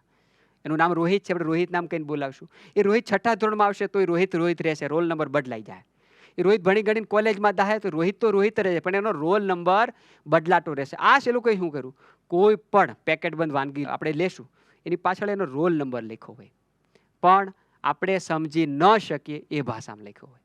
કોઈ પણ પેકેટ બંધ લાગજો, ABCDનો E લખ્યો હશે અને પછી કોઈ એક આંકડો લખ્યો હશે. એ આંકડો શું છે? એ ભયાનક કેમિકલ છે, પરંતુ લખવું એ ફરજિયાત છે. કઈ ભાષામાં લખવું એ ફરજિયાત નથી. જેમ બાળકનો રોલ નંબર છે એ બીજા ધોરણમાં આવશે એટલે રોલ નંબર બદલાઈ જશે એક વ્યવસ્થાના ભાગરૂપે, એમ આ લોકોએ પોતાની વ્યવસ્થા માટે કેમિકલને રોલ નંબર આપી દીધા. વર્ષ પછી રોલ નંબર બદલાઈ જશે, કેમિકલ તો કેમિકલ જ રહેશે. એ કેમિકલ જાઓ બાળકને કહો ગૂગલમાં સર્ચ કરો, તમને ખબર પડશે કે આ રોલ નંબરનું કયું કેમિકલ છે. તરત ખબર પડશે કે કેટલા ઘાતક કેમિકલો છે અને મોટી માત્રામાં એમાં નાખવામાં આવ્યા છે. તો આ બધી વસ્તુથી ખાસ આપણે બાળકોને બચાવીએ. ખાટી, ખારી અને તીખી બજારમાં વેચાતી તમામ વાનગી શુદ્ધ રહી નથી. કોઈ પણ ચાઇનીઝની લારીમાં જાજો, ખૂણામાં એક વાટકો પડ્યો છે, એમાં સફેદ રંગનું પાણી છે. આપણને લાગે કે મીઠાનું પાણી છે, મીઠાનું પાણી નથી. This is MSG.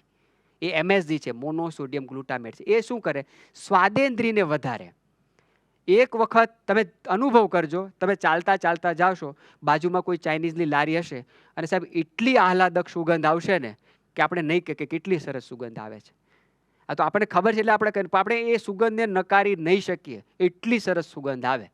બરાબર? એ સુગંધ શેની છે? MSG જ્યારે થોડા પણ ગરમ વસ્તુ સાથે મિક્સ થાય, મોનોસોડિયમ ગ્લુટામેટ થોડા પણ વઘારમાં મિક્સ થાય એટલે એ વસ્તુ કચરામાં કચરા જેવી હોય, હાવ સડી ગયેલી હોય, હાવ રદ્દી ક્વોલિટીની હોય, એ સ્વાદિષ્ટ થઈ જાય. શું કરવા?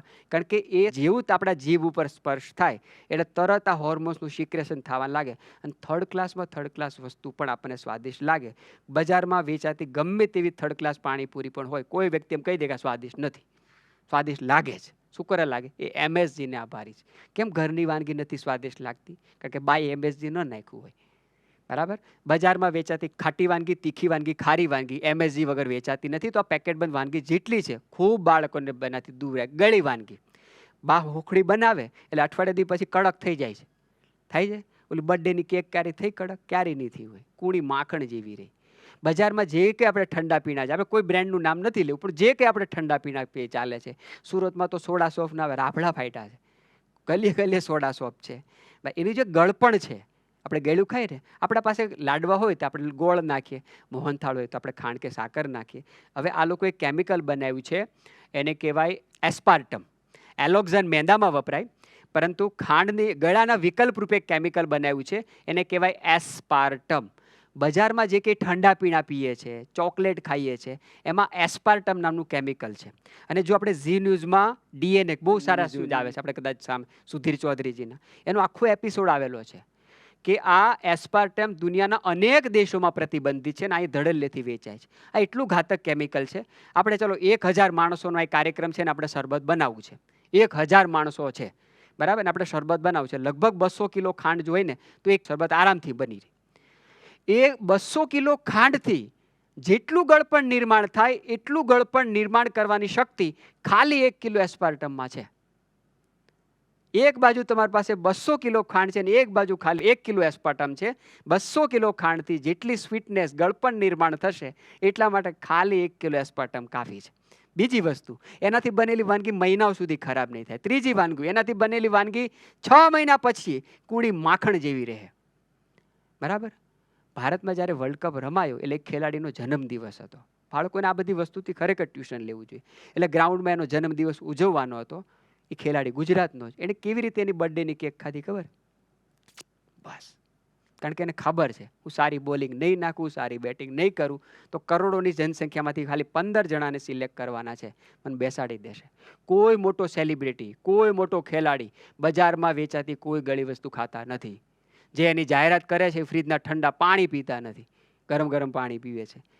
બરાબર? એ કોઈ બજારની વસ્તુ ખાતા નથી, પરંતુ એટલું જાહેરાતનો માધ્યમ બાળક ઉપર નાખવામાં આવ્યું છે. બરાબર? એક નાની જે બોટલ જે હમણાં નવી આવી છે, બાળકો ખૂબ પીવે છે, એસથી નામ એનું શરૂ થાય છે, એ એક બોટલ તમે પીવો, 4 સિગરેટની અંદર જેટલું નિકોટીન છે એટલું નિકોટીન આ એક બોટલની અંદર છે. હવે 4 સિગરેટ પીવો કે આ બોટલ પીવો, સિગરેટ પી તો પીવાય જ નહીં, પણ એમાં થોડો ધુવાડો તો નીકળી જાય, તો બધું જ અંદર નાખવાનું. અને સૌથી દુર્ભાગ્યની વાત, ભારતમાં કિડનીના રોગ ખૂબ વધી રહ્યા છે અને ભગવાન ન કરે કોઈની કિડનીની બીમારી આવે, 2 જ વિકલ્પ રહે: ડાયાલિસિસ કરાવતા રહીએ અને યા તો કિડની ટ્રાન્સપ્લાન્ટ કરવાનો. અમે જ્યાં રહીએ છીએ તો બહુ નાનું સિટી, ત્યાં એક હોસ્પિટલ છે. અમુક વર્ષ પહેલાં ત્યાં ડાયાલિસિસના માત્ર 3 કે 4 મશીન હતા, પરંતુ છેલ્લા 5-7 વર્ષની અંદર ત્યાં 18 મશીન છે. અને દુર્ભાગ્યની વાત છે કે નાના નાના બાળકોને ડાયાલિસિસ કરાવવી પડે. કિડની કોઈ દી કમ્પ્લેન કરે નહીં, કોઈ દી ખરાબ થાય નહીં, પરંતુ વર્તમાન સમયમાં કિડની પણ કમ્પ્લેન કરવા લાગી. કારણ કે આ એક બોટલ પીએ ને, જે 200 ગ્રામની હોય, 200 mlની હોય, એ એક બોટલ આ 200 ગ્રામની છે, આના કરતાં થોડી મોટી 250 ગ્રામની હોય. એક બોટલ આપણા શરીરની અંદર જાય તો લગભગ 150 થી 180 લીટર પાણી પીધા પછી કિડનીને જેટલો શ્રમ કરવો પડે, જેટલી મહેનત કરવી પડે, એટલી જ મહેનત આ એક બોટલને સાફ કરવા માટે કરવી પડે. એટલે ક્યારેક આપણે કહીએ અમે ક્યારેક પીએ, ઓકેશનલી પીએ, બર્થડે હોય તો એ પીએ, બરાબર? ક્યારેક નહીં, ક્યારેય નહીં. તમે વર્ષની ખાલી 4 કે 5 બોટલ આપણે ઠંડા પીણાની પીએ, 4 કે 5, અને આખું વર્ષ કિડની જેટલી ડેમેજ થાય ને એટલી આ 4 બોટલથી થઈ જાય. દુર્ભાગ્યની વાત છે, આ જ બોટલ જો વિદેશમાં વેચાય ને, બરાબર, તો એના પેરામીટર અલગ છે, એમાં અમુક કેમિકલો નથી હોતા, અને આ બધું ચાલે છે. કઈ વસ્તુમાં કેટલી માત્રામાં કેમિકલ હોવું જોઈએ એનો હજી સુધી આપણે કાંઈ અહીંયા કોઈ વ્યવસ્થિત કાયદો નથી, બરાબર? કારણ કે આપણે બધા તો ટ્રાયલ એન્ડ એરર છીએ. તો બજારમાં વેચાતી ખાટી ખારીને તીખી વાનગીની અંદર formalin, animal charcoal, sulphur dioxide, monosodium glutamate નામના કેમિકલ છે. અને ગળી વાનગીની અંદર મોટા પ્રમાણની અંદર આવા બધા એસ્પાર્ટમ નામના કેમિકલ છે. એટલા માટે વસ્તુ ક્યારેય ખરાબ થતી નથી, અને એટલા માટે નાની ઉંમરના બાળકોમાં પણ ભયાનક બીમારી આવવા લાગી. હું 7 વર્ષથી મારું દવાખાનું ભરૂચમાં ચાલે છે. અમે ક્યારેય બાળકોના ચામડીની બીમારી નહોતી જોઈ. હવે સૌથી વધારે બાળકોને ચામડીની બીમારી, કારણ કે ચામડીની બીમારીનો અફર સિદ્ધાંત હોય, જલ્દી થાય નહીં, થઈ હોય તો જલ્દી મટે નહીં, અફર સિદ્ધાંત હોય. અને સૌથી વધારે સ્ટીરોઇડ ચામડીની બીમારીમાં વપરાય છે, સૌથી વધારે. અજાણ્યા પેશન્ટને બિચારાને ક્યાં ખબર હશે કે મને ડૉક્ટર સાહેબ ચામડીની બીમારી માટે સ્ટીરોઇડ આપી રહ્યા છે. એને તો એમ થાય કે હું ડૉક્ટર સાહેબ પાસે ગયો, મને એટલી સરસ દવા આપીને કે મને મહિના દિવસમાં જ સારું થઈ ગયું. આપણે કેટલી શ્રદ્ધા એની પાછળ જન્મે. એની 4-6 વર્ષ પછી એની ખબર પડે કે આટલી બધી સ્ટીરોઇડ મારા શરીરમાં ગઈ હતી, ચામડીની બીમારી તો ઠીક થઈ ગઈ, પણ મારા ગોઠણ બિલકુલ જતા રહ્યા, મારો એલ્બો બિલકુલ જતો રહ્યો. આવી બહુ ચાલે છે. અને સ્ટીરોઇડ ચામડીની બીમારીમાં ખૂબ વપરાય છે, કારણ કે બધાને જલ્દી પરિણામ જોઈએ છે, પેશન્ટને પણ ને ડૉક્ટરને પણ. એટલે સૌથી વધારે આધુનિક જગતમાં આયુર્વેદમાં પણ ઘણા લોકો સ્ટીરોઇડ વાપરતા થઈ ગયા, જે બહુ દુર્ભાગ્યની વાત છે કે કોઈ સ્ટીરોઇડ વપરાય જ નહીં. પેશન્ટને જાણ કર્યા વગર સ્ટીરોઇડ અપાય નહીં, એનો કાયદો પણ છે, પણ આ બધું ચાલે છે. તો એ ખૂબ વધવા લાગ્યું, કારણ કે આટલું બધું ઝેર શરીરમાં જઈ રહ્યું છે.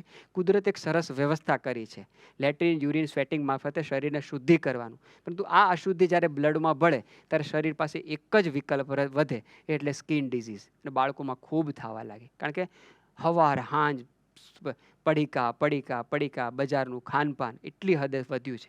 તો આપણું ખાનપાન સુધારીએ, આ બધી વસ્તુમાં પરિવર્તન લાવીશું તો એવું હોઈ શકે કે આવનારા સમય દરમિયાન 2030-31નો સમય આવે ત્યારે આપણો પરિવાર જે સ્વસ્થ 50% લોકો છે એના દાયરામાં આવશે, નહીંતર નહીં આવે. કારણ કે આવનારા સમયમાં Bharat is A medical tourism. આવનારા સમયમાં ભારત મેડિકલ ટુરિઝમ બનવા જઈ રહ્યું છે. પ્રત્યેક જિલ્લામાં, પ્રત્યેક તાલુકામાં મેડિકલ કોલેજો, મેડિકલ હોસ્પિટલો બનવાની, મોટી ફાર્મસી બધી આવવાની, કારણ કે બહુ મોટું માર્કેટ છે. દુનિયાનો સૌથી વધારે જનસંખ્યા ધરાવતો દેશ, એમાં બધા લોકો બીમાર પડે તો જ બધી વસ્તુ લોકોનું ચાલે એમ છે. તો આપણે કોઈનો વિરોધ ન કરતા, આયુર્વેદ કોઈના વિરોધમાં નથી, આયુર્વેદ સત્યના પક્ષમાં છે, બરાબર? કોઈનો વિરોધ નહીં. તો એલોપેથીનો પણ સ્વીકાર છે, જરૂર આવો, જરૂર પડે જરૂર એલોપેથી કરીએ. એલોપેથી બહુ સારી ચિકિત્સા પદ્ધતિ છે, કેટલા સારા રિપોર્ટો એના આધારે થાય છે. પણ આયુર્વેદ એ કહે છે કે કોઈ પણ દવા વગર કેવી રીતે જઈ શકાય. એમાં આયુર્વેદ દવાનો પણ ભાગ કે આહાર, વિહાર અને ઔષધ, આ સમજી વિચારીને જો પાલન કરવામાં આવે તો ઘણી બધી વસ્તુથી આપણે બચી શકીએ. 2-4 આદતો જે આપણે પરંપરાઓથી છૂટી ગઈ એનું ખાસ આપણે પાલન કરવું જોઈએ. સૌથી મહત્વની આદત, એ કેટલી સરસ કહેવત હતી, ઓકી દાંતણ જે કરે નરણે હરડે ખાય, દૂધે વાળું જે કરે એ ઘર વેદ ન જાય. બરાબર? કહેવત હતી ને. કેટલી આપણા ઔષધિ વનમાં કેટલા સરસ બધી વનસ્પતિના જે 12 પ્રકારની વનસ્પતિ આપણા શાસ્ત્રોકાર કહી ગયા છે, લગભગ મેં જોયું બધાના દાંતણ છે. આપણને બધાને ખબર છે કે દાંતણ કરવાનું હોય, પણ તોય આપણે, અહીંયાની વાત નથી, સમૂહની વાત છે, હર રોજ સવારમાં પેલો હાડકાનો પાવડર ઘસીએ દાંતે. કરંજ, દુનિયાનું 12 પ્રકારના દાંતણમાં ઋતુ પ્રમાણે, આ ઋતુમાં દેશી બાવળ ને કરંજ, એને સદા માટે કીધું, સદાય દાંતણ કરી શકો. કરણનું દાંતણ, બાવળનું દાંતણ. ક્યાં આપણને દેશી બાવળ નહોતા મળતા? કરંજ કેટલી બધી છે આપણે ત્યાં. પ્રયત્ન કરે અને એક દાંતણ કમસે કમ અઠવાડિયું ચાલે. તમે આગળથી કાપી નાખો હુડીથી કે છરીથી, એ દાંતણ ફરી વાપરી શકે, અઠવાડિયું ચાલે. છતાં આપણે પેલું જ ઘસીએ છે. આ લાળ જે બનાવી છે ને, એ જો તુરા રસ સાથે ભળે તો સાહેબ એની કેટલી બધી રોગ પ્રતિરોધક આપણા, અને બધા દાંતણ, જો કોઈ દાંતણ ગળ્યું હોય તો કયો. અને આપણે હરરોજ પેલો પાવડર ઘસીએ, એટલે એ ગળપણ છે, ખાંડ ગોળ થોડું છે, એસ્પાર્ટમ છે કે કેમિકલ. આ બધી વસ્તુમાં એ જ કેમિકલ પહેલાં પેસ્ટમાં પણ વપરાય છે. કોઈ કંપનીનું આપણે નામ નથી લેવું, પરંતુ દાંતણ મારા આંગણે છે, એ શા માટે ન કરવું છે? દાંતણ કરો ને એટલે તુરો રસ શરીરમાં જાય. અહીં ભગવાને 2 સિક્યુરિટી ગાર્ડ મૂક્યા છે, કાકડા, ટોન્સિલ છે ને, બરાબર. એ શું કરે ખબર? કફને ભેગો કરીને રાખે. એટલે શરદી થાય ને એટલે જો પેલા ખંજવાળ આવશે, આંખું બળશે, નકરું પાણી પડશે, સળેખમ શબ્દ આપણે વાતો, તળપદો. પછી 2-4 દિવસ થાય ને એટલે શરદી ઘાટી થઈ જાય, એમાં તો આપણને થોડી રાહત. પછી 2-4 દિવસ થાય ને એટલે કફ ઘાટો થઈ જાય. ઘાટો કફ કોઈ દી કોઈને કનડે નહીં. શું કરો આપણે? આ સિક્યુરિટી ગાર્ડ 2 ભગવાને જે મૂક્યા ને, એ કફ ભેગો કર્યા રાખે. પરંતુ એની ટાંકી ફૂલ થઈ જાય ત્યારે એ કફ કરે, એ ન કરે. એટલે કહેવત હતી, ઓકી દાંતણ જે કરે. તુરો રસ શરીરમાં થાય ને, અહીંયા અડે એટલે ઉબકો આવે, વોમિટ સેન્સેશન આવે. અને એ વોમિટ સેન્સેશન થાય એટલે અહીંયા જે કે મ્યુકસ જમા થયું, જે કફ એ બધું બહાર નીકળી જાય. પેટમાં જે કે પિત્ત જમા થયું છે એ બધું બહાર નીકળી જાય. અને ક્યારેય સાહેબ આપણું શરીર આંતરિક રીતે શુદ્ધ થઈ જાય અને કોઈ બીમારી આપણને આવે નહીં. બધા રસોનું આપણે સેવન કરીએ ને, ખાટો રસ, ખારો રસ, તીખો રસ, ગળ્યો રસ, તુરા રસનું સેવન થોડું આપણે કરવાના હતા, ન કરીએ એટલે દાંતણ આપ્યું હતું. કારણ કે એ બાને તુરો રસ આપણા શરીરમાં જાય. અને આધ્યાત્મિક ઉન્નતિ કરવી હોય, માનસિક રીતે જો શાંત થવું હોય તો તુરો રસ ખૂબ જરૂરી છે, બરાબર. એટલે દાંતણ કરવાનું. અને હરડે કેમ કીધી? એક જ એવી મેડિસિન છે જેને સદા પથ્ય કીધી, સદા સેવનમ કરવાની કીધી. સંધિ છૂટી પાડો તો હરડે, એવરી ડે. જોકે આ તો આપણા બધા સંશોધન છે. સંસ્કૃત નામ હરિતકી, યશ માતા ગૃહે નાસ્તિ તસ્ય માતા હરિતકી.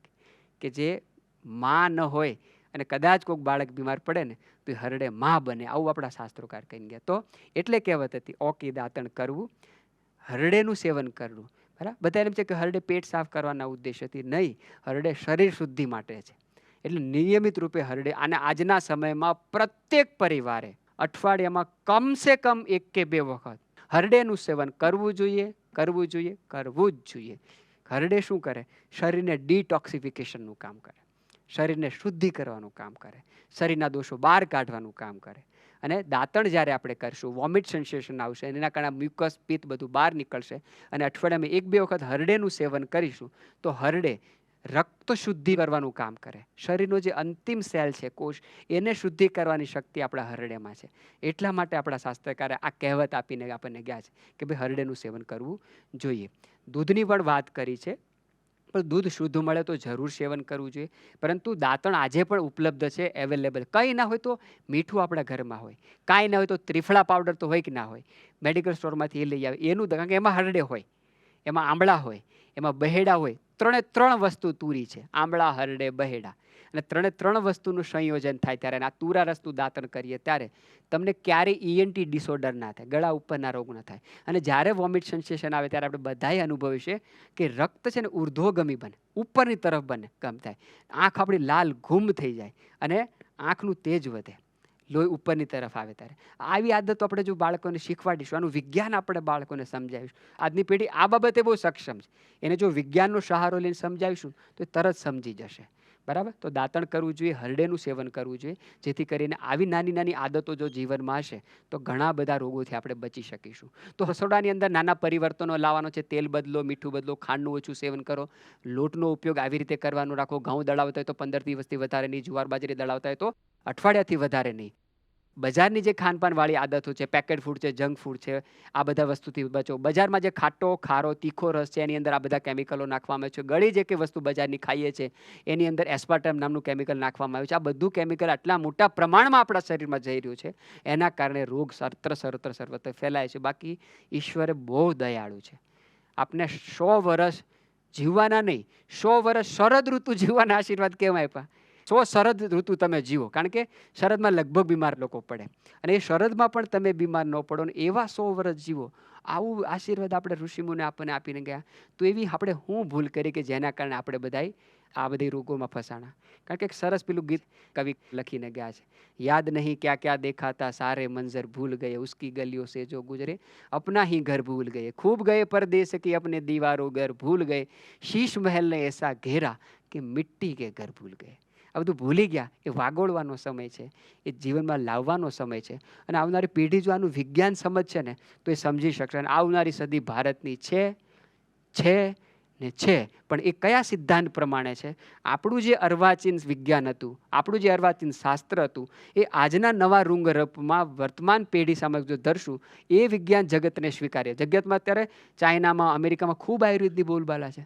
આખા બધા લોકો યોગ કરે છે. આપણે યોગને યોગા કરી નાખ્યો, બરાબર? કારણ કે ત્યાંથી જે આવે એ જ સારું. રામ આપણે રામા થઈ ગયા.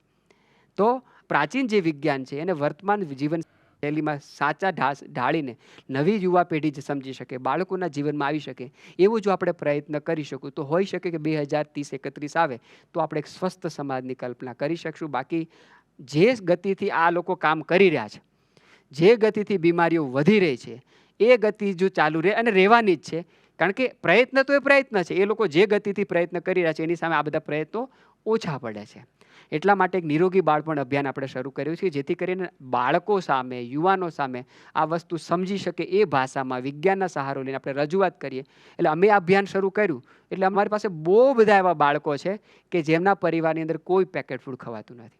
જે બાળકો દર મહિને બીમાર પડતા હતા એ બાળકો વર્ષમાં એકાદી વખત બીમાર પડે. સામેથી જ બાળકો કે હવે મારું કઈ વસ્તુ ખાવી નથી, કારણ કે એક વખત બાળકને મગજમાં ઠસી ગયું કે આ મારે નથી કરો, નથી. પણ વારે વારે જેમ એડવર્ટાઇઝ બાળકને બતાવવામાં આવે છે એમ વારે સાચી વસ્તુ આપણે બતાવીશું તો હોઈ શકે કે એ બાળક નિરોગી અને સ્વસ્થ જીવી શકશે.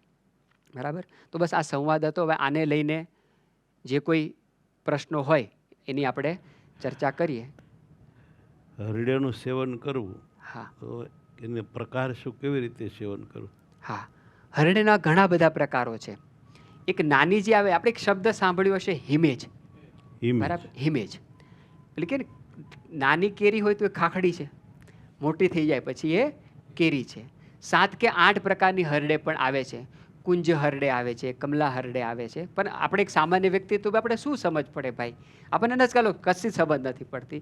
તો આપણે બધી ત્યાં ગંધિયાણાની દુકાનો હોય, ગાંધીની દુકાન હોય, જ્યાં દેશી ઓહળિયા મળતા હોય, બરાબર? એને કહો કે મારે ચાંચવાળી હરડે જોઈએ છે. એમાં પણ મોટી અને નાની બે પ્રકાર હોય. કઈ ના ખબર પડે તો હિમેજ તો આપણને ખબર છે. હિમેજ એ નાનું સ્વરૂપ છે. મોટી હરડેના બહુ ફાયદા છે, સાચી વાત છે.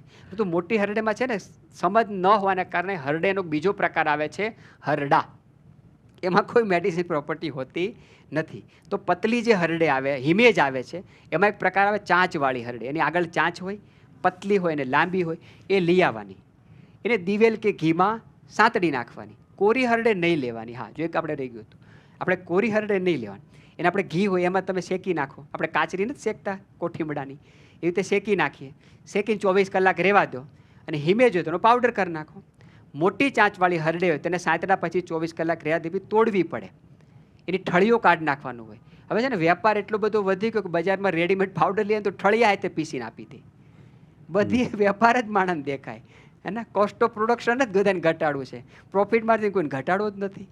તો એમાં છે આપણે નથી છેતરો તો આ પાવડર બને ત્યાં સુધી આપણે નહીં લાવવાની. હિમેજ લઈ આવો, યા તો સરસ ચાંચવાળી હરડે લઈ આવો. મોટી હોય તો ઘી અથવા દિવેલમાં સાંતળી. ઘી અશુદ્ધ હોઈ શકે, આપણે અહીં શુદ્ધ પણ બજારમાં ન મળતું, પણ દિવેલ બાબતે હજી સંશય નથી. દિવેલ હજી શુદ્ધ મળે. દિવેલમાં સાંતળો, 24 કલાક રહેવા દો. ઠળિયા હથોડીથી લઈ છાલ કાઢી નાખો, ઠળિયા કાઢ દૂર કરી એનો પાવડર કરી નાખો. હિમેજ હોય તો એના ઠળિયા કાઢવાની કોઈ જરૂર નથી, મિક્સરમાં પાવડર કરી નાખો. પણ કેમ હવે અઠવાડિયાનું એક વખત હોટલમાં જવાનું ચલણ છે ને, એ બંધ કરીને અઠવાડિયામાં કોઈ હરડે લેવાનું ચલણ ચાલુ, કે બધાય ફરજિયાત એક વાર લઈ નાખવાનું. તો ગુરુજીનો સારો પ્રશ્ન હતો કે બહુ બધા પ્રકાર આવે છે, સામાન્ય વ્યક્તિ છેતરાય. તો ચાંચવાળી પતલી હિમેજ અથવા તો મોટી હરડે લઈ આવવાની, પાવડર લાવવાનો નહીં. પાવડર બનાવી દેવાનો. હા, ઘરે જ બને. અને રોજે ચમચી અઠવાડિયે. હા, રાત્રે સૂતા પહેલા, બરાબર, અથવા તો વહેલી સવારે.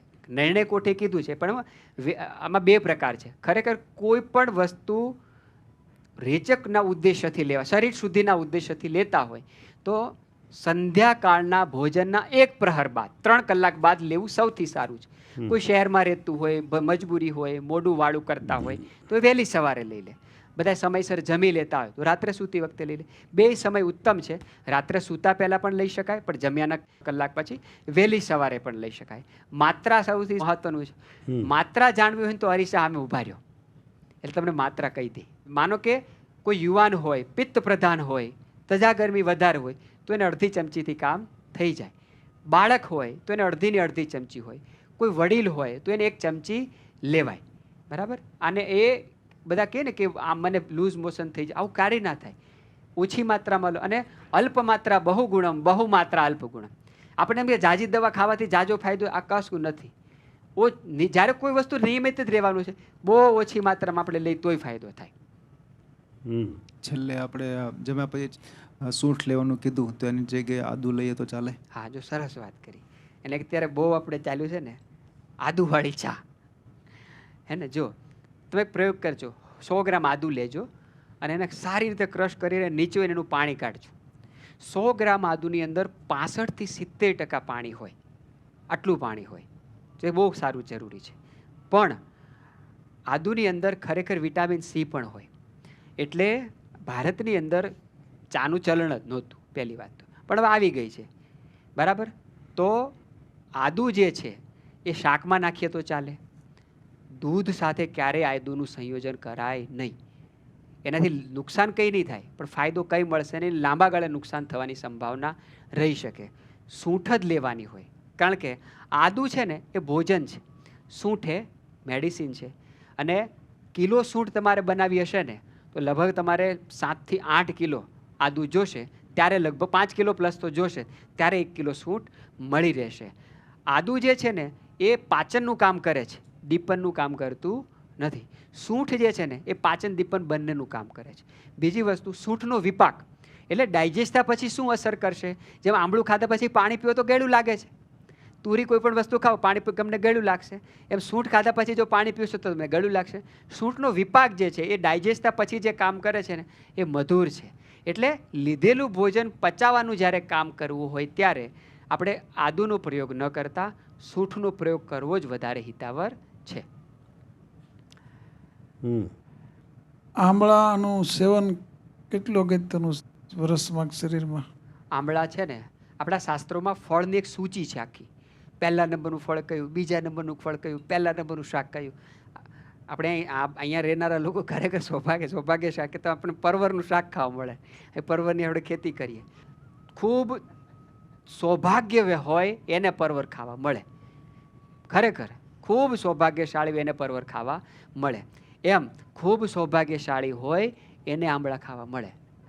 ખરેખર આંબળા એ સ્વાદમાં ખાટા છે, આમ જો તો તમે ખાટા છે ને, છતાં એ સાંધાના દુખા નથી કરતા કે શરીરમાં એસિડ નથી વધારતા. આંબળા એક એવી વસ્તુ છે, એને બાફો, શેકો, તળો, મુરબ્બો બનાવો, પાવડર કરી નાખો, એની મેડિસિન પ્રોપર્ટી એ છોડતો નથી. એટલે આંબળાનો પાવડર કરીને ખાઈ શકાય, બધી ઋતુમાં ખાઈ શકાય. નિયમિત રૂપે સેવન કરવો હોય તો આંબળા દૂધ સાથે લઈ શકાય, પણ નિયમિત જ્યારે સેવન કરવો હોય ત્યારે 1 ચમચીના 1/4 ભાગ જેટલો નિયમિત રૂપે સેવન કરી શકાય. એનાથી વધારે ન કરવું, કારણ કે એ કહ્યું એ મેડિસિન છે, એ ભોજન નથી. અને આમળા એવી વસ્તુ છે કે તેને સવારે બપોર અમુક વસ્તુ લેવાનો સમય કે ભાઈ હરડે આ સમય મળે, આમળો લેવાનો કોઈ સમય નહીં. કોઈ વસ્તુ સાથે, બધી વસ્તુ સાથે લઈ શકો. એટલે આમળા જો ખાટા રસવાળા પણ તમને જોવા મળશે અથાણાના રૂપમાં, આમળા ચ્યવનપ્રાશના રૂપમાં તમને ગળા રૂપે ખાવા પણ મળશે, આમળાના તીખા અથાણા પણ જોવા મળશે. બધા રસ સાથે આમળાનું સંયોજન થાય છે. એટલે આમળા બધી જ ઋતુમાં ખાઈ શકાય, બધી રીતે ખાઈ શકાય. ખાલી આમળાનો રસ કાઢીને નહીં રાખવાનો, કારણ કે જ્યારે તમે રસ આપણે આજકાલ બહુ ચાલ્યું જ્યુસ પી લો, જ્યુસ પી લો, જ્યુસ પી લો, તો ભગવાન સીધી થેલીઓ જ ના મૂકી દેત. એને ફળ હું કરા મૂક્યા ભાઈ? દૂધીનું જ્યુસ પી લો, હું કરા દૂધીનું જ્યુસ પી? આજકાલ બહુ ખાયેલું છે કાચું ખાવ, કાચું ખાવ, કાચું ખાવ. તમામ વડીલો પૂછજો કે સંભારો હતો કે સલાદ હતું? સંભારો હતો. ભોજન પ્રથા નવી કે જૂની ન હોય, ભોજન પ્રથા બસ હોય. મારા દાદા જે કરી ગયા એ મારા બાપાએ કરવાનું, એ મારે કરવાનું, આવનારી પેઢીએ કરવાનું. પ્રેક્ટિકલ થઈ શકે એટલું કરવાનું. ચૂલા નથી તો પણ ઘરમાં ભલે ગેસથી રાંધીએ, બરાબર, પણ એ મજબૂરીના પ્રમાણે ચાલો આપણે ચૂલે જ રાંધવું છે, પણ ચાલો મજબૂરી છે, પરંતુ એ બિલકુલ ઓવન ઉપર નહીં આવી જવાનું. બરાબર? એટલે આ બહુ ખોટું ચાલ્યું છે. જ્યુસ પી લો, હુંકરા જ્યુસ પી લે, તો દૂધીમાં આટલો બધો માવો ભગવાન હુંકરા મૂકત. બરાબર? એટલે આપણે જ્યારે જ્યુસ પીએ છીએ આમળાનું, ત્યારે એનો ફાઈબર તો આપણે કાઢી નાખ્યા. આમળાની અંદર સિટ્રિક એસિડ હોય, એ સિટ્રિક એસિડ પચી શકે એટલે તો ભગવાન આટલા બધા રેસા અંદર મૂક્યા છે. રેસા શું કરે ભગવાન મૂકત? પણ આપણે જ્યુસ કરીને ફ્રીજમાં રાખીને મૂકીને પછી પીએ. શિયાળામાં ન ખાઈને જ્યુસ કરીને પછી ઉનાળામાં પીએ નહીં. આમળા જરૂર ખાઓ, પાવડર કરીને ખાઓ, મુરબ્બો ખાઈને ખાઓ, ચટણી બનાવી ખાઓ, બધા. પણ આ જ્યુસનું ચલણ બહુ ખોટું. દૂધી ખાઈ લેવાની હોય, શાક બનાવીને ખાઈ લે. જ્યુસ પીવો તો બહુ નુકસાન નથી કરતું, પરંતુ ભગવાને આટલું બધું પલ્પ એમાં મૂક્યો છે. બરાબર? એ પચાવવા માટે મૂક્યું છે. કાચી વસ્તુ જે દેશની અંદર સંપૂર્ણ શાકાહારી લોકો હોય, જે મેદાની પ્રદેશમાં રહેતા હોય, જ્યાં -ડિગ્રી જેવું ટેમ્પરેચર ન જતું હોય, એ લોકોએ ફળ સિવાય કોઈ વસ્તુ કાચી ખવાય નહીં. અમુક વસ્તુ છોડીને તમે કાકડી ખાઈ લો, ગાજર ખાઈ લો, પણ બધું કાચું ખાવ એવું કશું નહીં. આજકાલ બહુ ચાલ્યું છે, કાચું ખાઓ. હું તો કોઈનું માનું નહીં. ખાલી 50 વર્ષ પાછળ જાઓ. એ હું કોબી કાચી ખાતા હતા કે સંભારો હતો? જૂના વરાની અંદર ગુંદી હોય, ગાંઠિયા હોય, રીંગણા બટેકાનું શાક હોય, સંભારો હતું કે નહીં? અને દાળ હોય, સંભારો હતો. આ લોકોને તો અગ્નિની બિચારાને કેટલી તકલીફ હતી. હવે ઘરે ઘરે અગ્નિ આવી ગઈ, તો એ કાચું એટલું સાચું જ હોત તો આ બધા રાંધવાની ક્યાં જરૂર હતી? આટલું મોટું પાકશાસ્ત્ર શા માટે આપણા ઋષિઓને નિર્માણ કર્યું? ચરક, નિઘુંટુ, પારાશર, સુશ્રુત, ભાગવત બધા ગ્રંથો લઈ લો, ક્યાંય કાચું ખાવાનું વર્ણન હોય તો આપણે જરૂર સ્વીકાર કરીએ. હોત તો શાસ્ત્રોકાર કહીને ગયા જ હોત તો જે હાયલું આવતું હતું એ થાય એટલું કરીએ. તો આમળા જરૂર ખાઓ, ખાલી જ્યુસના ફોર્મમાં નહીં. આપણે મરી રોજના કેટલા લેવાય? આમ કેવી રીતે લેવા? મરી જો ઘણી રીતે લઈ શકાય. મરી કાચાઈ ગળી શકાય જેમાં પછી. બરાબર? મરીને કોઈ પણ વસ્તુ સાથે સંયોજિત કરીને કે શાકમાં વઘાર નાખીને પણ લઈ શકાય. પણ એનો વિપાક થોડો ઉષ્ણ છે, થોડા એ ગરમ છે. તો પણ એનો મુખ્ય રોલ શું છે? લીધેલા ભોજનને પચાવવાનો છે. એટલે લગભગ આપણા અથાણા ગળ્યા હોય, ખાટા હોય, તીખા હોય, એમાં મરી જેવો ફરજિયાત હશે. કેમ? કારણ કે એમાં તેલ બહુ હોય અથાણામાં. તેલ પચવામાં ભારી છે. એ તેલ સારી રીતે પાચન થઈ શકે એટલે બધા જ અથાણામાં મરી છે, ગળ્યા હશે તોય. બરાબર? બીજી વસ્તુ, છાશનો મસાલો જે બનાવતા લગભગ સંચળ અને કાળા મરી ફરજિયાત નાખતા હતા. શું કરો? કારણ કે ઓછી માત્રામાં લેવા જોઈએ. પર એક વ્યક્તિએ, માનો કે શિયાળો હોય તો 4 થી 6 નંગ મરી દિવસ દરમિયાન ખાઈ શકાય. ઉનાળો હોય તો 3 કે 4 મરી કાફી છે.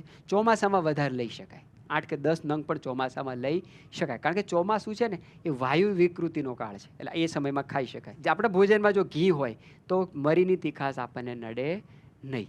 રાજસ્થાની ખૂબ તીખું ખાય, પરંતુ બાટી ઘીમાં બોળીને ખાય.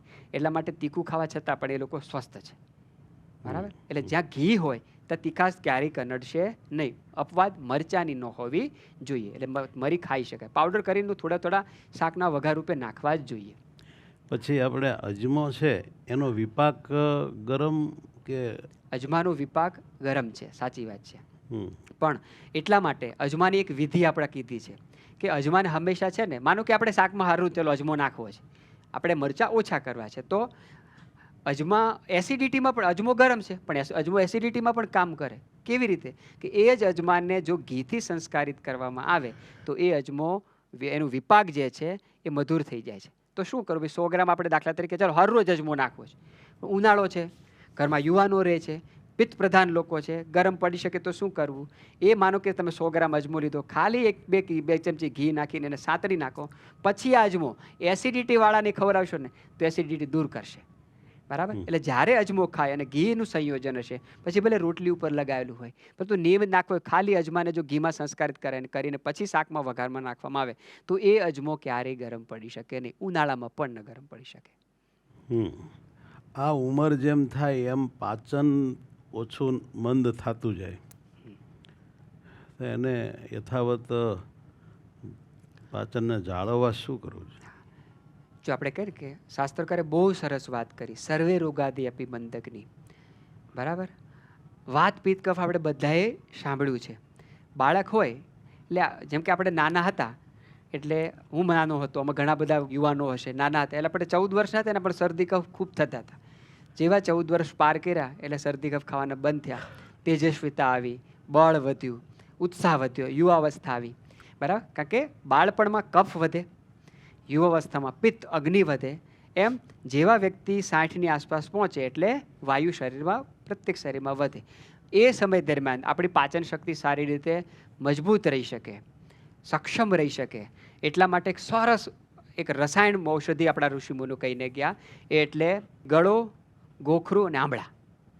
ગળો, ગોખરું અને આંબળા, બરાબર. આ શું કરે, જે કંઈ ભોજન આપણા શરીરમાં ગયું છે અને એનું પાચન નથી થયું અને એના કારણે જે કંઈ પ્રશ્નો ઉદ્ભવતા હોય, લીધેલું ભોજન સારી રીતે પચી શકે, પાચન થયા બાદ એ સારી રીતે શરીરમાંથી નિષ્કાસિત થઈ શકે, એ પ્રક્રિયા સુચારુ રૂપથી ચાલે. એટલા માટે જે આપણે 60 વર્ષની ઉંમર આપણી પાર થાય એટલે ગળો, ગોખરું અને આંબળા, અને હાવ નિર્દોષ ઔષધિ લીમડાની ગળો આપણે બધાએ ઓળખીએ છીએ, ગોખરું તો બધાય વડીલોને ખબર જ હશે, આંબળાથી આપણે બધાય પરિચિત છીએ. રોંઢે પલાળી જો રાત્રેનું સેવન કરવામાં આવે અથવા તો વહેલા સવારે ઉઠીને એનું સેવન કરવામાં આવે, રાત્રે પલાળી દો મોડી રાતે સૂતા પહેલાં જો એનું સેવન કરવામાં આવે તો એ વાયુને કારણે જે આપણી અવસ્થાને કારણે જે પાચન શક્તિ આપણી મંદ થઈ છે એમાં ખૂબ મદદરૂપ થાય, ખૂબ મદદરૂપ. બીજી વસ્તુ, મરચાંનો ઉપયોગ જો જેટલો ઓછો કરે, તમામ પ્રકારની તીખાશ વાયુને શાંત કરે, તમામ પ્રકારની, મરચાંને છોડીને. તો જેટલું બને એટલું આપણે જો મરચાંનો ઉપયોગ કરીને, અજમો છે, કાળા મરી છે, આનો ઉપયોગ કરીએ તો તમામ જે મસાલા છે એ ખરેખર વાયુને હરનારા છે, તમામ મસાલા. બીજી વસ્તુ કે જેટલું બને એટલું ઠંડી જે કંઈ વસ્તુ છે, આપણે જે કંઈ વસ્તુ આપણી જીભને ઠંડી લાગે એ 60 વર્ષ પછી ખરેખર બંધ કરી દેવી જોઈએ. કારણ કે તમામ ઠંડી વસ્તુ વાયુને ખૂબ વધારે વિકૃત કરે. ફ્રીજનું ઠંડુ પાણી તો કોઈ ન લેવાય, કોઈએ નહીં, પરંતુ જે 60 પાસ કર્યા હોય, જે કંઈ વસ્તુ જીભને ઠંડી લાગે એ ત્યાં જ કરી દે તો આ 3 વસ્તુથી પાચન શક્તિ ખૂબ સારી રીતે વધે.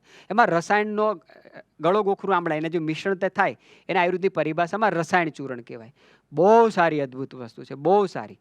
ત્યાં સુધી કીધું કે તમારે કોઈ રોગ હોય ના હોય કશું જ નહીં, જેવા 60 પાર કર્યા એટલે રસાયણ ચૂર્ણ, અને એકદમ નિર્દોષ વસ્તુ, એકદમ નિર્દોષ.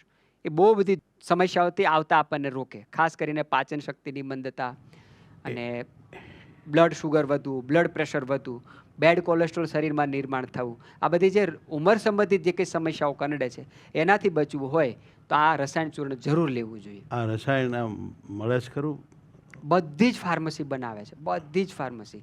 પણ આપણે આપણા વિસ્તારમાં ગોખરું થઈ જાય છે, એમાં કેવું છે કે આપણે લેવી છે લીમડાની ગળો. હવે કેવું છે ગુરુજી, બધી જ વસ્તુનું એસ્ટ્રેક્ટ લોકો કાઢવા માંડ્યા. આયુર્વેદની અંદર એક દવા વેચાય છે ગળો સત્વ, 20 ગ્રામની કિંમત, 20 ગ્રામ ગળો સત્વની કિંમત 400 રૂપિયા છે લગભગ. 20 ગ્રામ ખાલી હો, એને એ છે ત્યાં લીમડાની ગળોમાં છે. તો ગળો સત્વ મેં કાઢી લીધું, પછી જે ગળો વહેતી એને પાવડર કરીને મેં બનાવી નાખ્યું રસાયણ ચૂર્ણ. અહીંયા પછી આયુર્વેદ બદનામ થાય કે આપણે બહુ લીધું પણ આપણને કોઈ ફાયદો થાય નહીં. લોકો લવિંગનું તેલ, એલચીનું તેલ, મરીનું તેલ એ કાઢવા માંડ્યા અને એ પછી બજારમાં વેચાય, પછી મસાલા પણ નથી ગણ કરતા. તો પૂરો પ્રયત્ન કરીએ. હવે જેવો શિયાળો આવે એટલે જ્યાં જ્યાં આપણે ત્યાં લીમડાની ગળો હોય સરસ કટિંગ કરીને એને હૂકવી નાખીએ. આમળાનો આપણે ત્યાં કેટલા સરસ આમળાનો પાવડર કરી નાખશું, જેવા આમળા, એટલે કોઈ વેસ્ટ જ જાય આની. આમળા બધા સરસ હૂકવીને આપણે બાફીને પાવડર કરવો પડે, આમળા એમને પાવડર નહીં થાય. આમળાને બાફી નાખાય, એનો પાવડર કરી નાખ્યો. ગોખરું સરસ આખું મળે છે, એને પાવડર કરી નાખ્યો. આપણે જાય રસાયણ ચૂર્ણ, અહીંયા આટલા બધા વડીલો રહે છે બધાને કે રસાયણ ચૂર્ણ લો, કોઈ સાઈડ ઇફેક્ટ નહીં, કોઈ સાઈડ ઇફેક્ટ નહીં. એ બળ આપે, ભોજન પાચન કરે, રક્તની શુદ્ધિ કરે, બેડ કોલેસ્ટ્રોલ નહીં થવા દે, બરાબર. અને કિડનીને બહુ મજબૂત આપશે, કારણ કે પ્રોસ્ટેટ જેવી સમસ્યાઓ અવસ્થામાં ઊભી થતી હોય એની તમે ગૂગલમાં સર્ચ કરજો. કિડની સંબંધિત સમસ્યાઓથી બચવું હોય તો સૌથી બેસ્ટ આયુર્વેદ મેડિસિન કઈ, ગૂગલ પણ તમને કહેશે ગોખરું. સરળતાથી મળે છે, પણ પૂરો પ્રયત્ન કરે કે રેડીમેડ ના લાવીએ, કારણ કે બધું કસ કાઢીને પછી દવાઓ બનાવવા લાગે. એટલે હોય છે ઘણા આયુર્વેદ દેશી બનાવતા હોય, સારા બનાવતા હોય, પરંતુ આપણે જાતે બનાવશું તો ઓછી મેડિસિનથી સારું અસર થશે. પલાળીને રાત્રે લેવાનું કીધું એટલે એનું આંબળો, ગોખરું ને ગળો પલાળવાનું. એમાં કેવું છે કે ગોખરું જે છે ને, ગોખરું બહુ કડક હોય, એટલે ગોખરું જ્યાં સુધી 2-3 કલાક પાણીમાં પલળેલું ન રહે ત્યાં સુધી એની મેડિસિન પ્રોપર્ટી એ છોડતું નથી.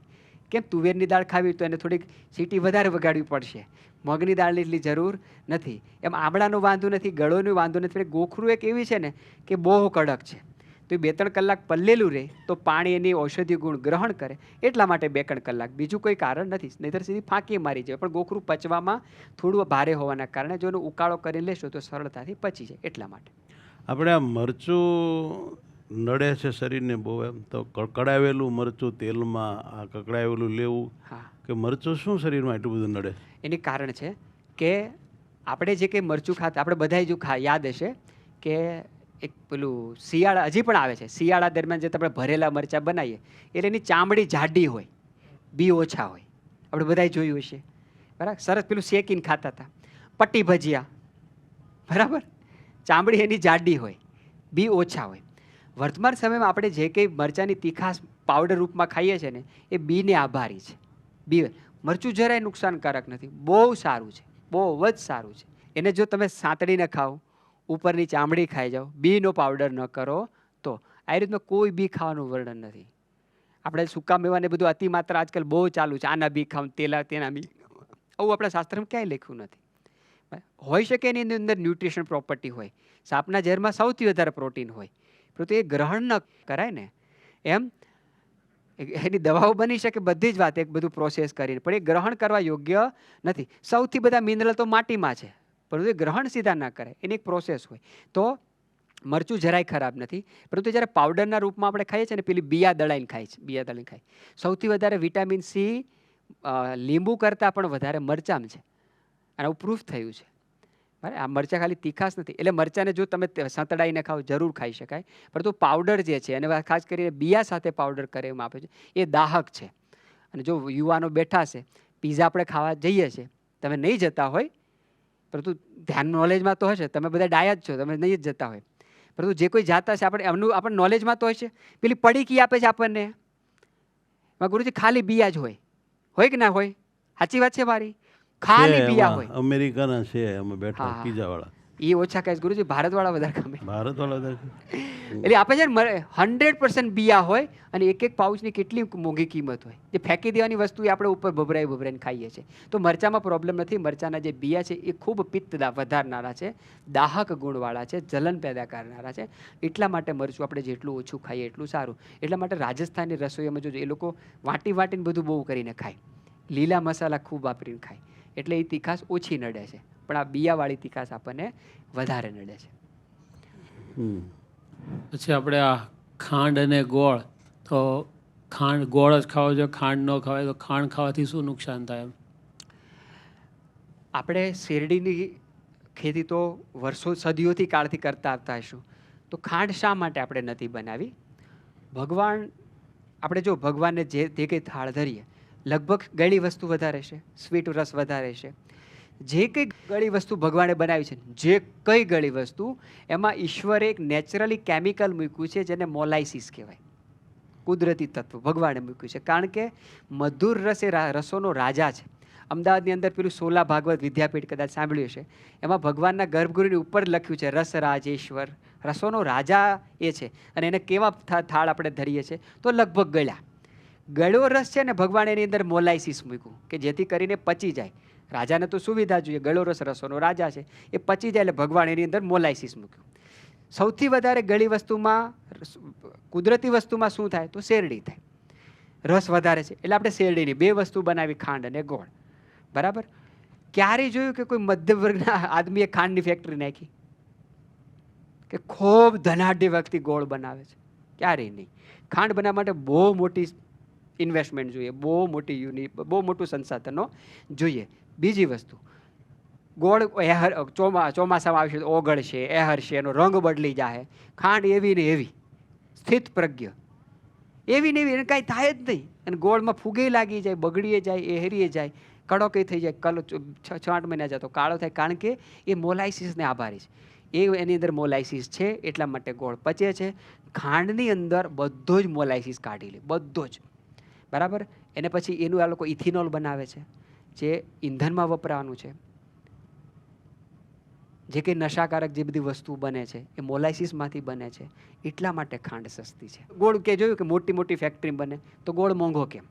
ખાંડ જોયું કે મોટા મોટા યુનિટમાં બને તો ખાંડ સસ્તી કેમ? કારણ કે ખાંડનું જે બાય પ્રોડક્ટ છે એ ઈંધણ છે. ખાંડનું જે બાય પ્રોડક્ટ છે એ ઘણી બધી સારી બધી વ્યસની વસ્તુ બનાવવામાં વપરાય છે. એ વસ્તુ બનાવવા માટે વપરાય છે, એટલા માટે ખાંડ સસ્તી છે. ખાંડમાંથી બધું જ મોલાઇસિસ કાઢી લીધું છે, એટલે એમાં ગળ પણ છે, મોલાઇસિસ નથી. એટલે ખાંડ ખાવ તો ઇન્સ્ટન્ટ એનર્જી મળે, તરત જ આપણને સારું લાગે, કારણ કે મોલાઇસિસ નીકળી ગયું તરત જે બ્લડમાં ભળે એટલે તરત ઉર્જાનો વિસ્ફોટ કરે અને એ ખાંડ પચી શકે નહીં. ગોળની અંદર ભરપૂર માત્રામાં મોલાઇસિસ છે એટલે ગળની ગળ પણ પચી જાય છે. એટલે ડાયાબિટીસવાળો વ્યક્તિ પણ ગોળ ખાય, ગોળનું શરબત પીવે. અને કેવી વસ્તુ, ગોળ ખાવ તો ગરમ, પીવો તો ઠંડો. એટલે ઉનાળામાં ગોળનું શરબત બનાવીને પીવાની પરંપરા હતી. ખાંડ જ્યારથી આવી અને ખૂબ એનું માત્રાવત ખાવ તો કંઈ વાંધો નુકસાન નથી, પરંતુ એમાંથી મોલાઇસિસ કાઢી લીધું છે એટલે એની ગળ પણ પચવામાં ઘણી બધી ભારે પડે છે.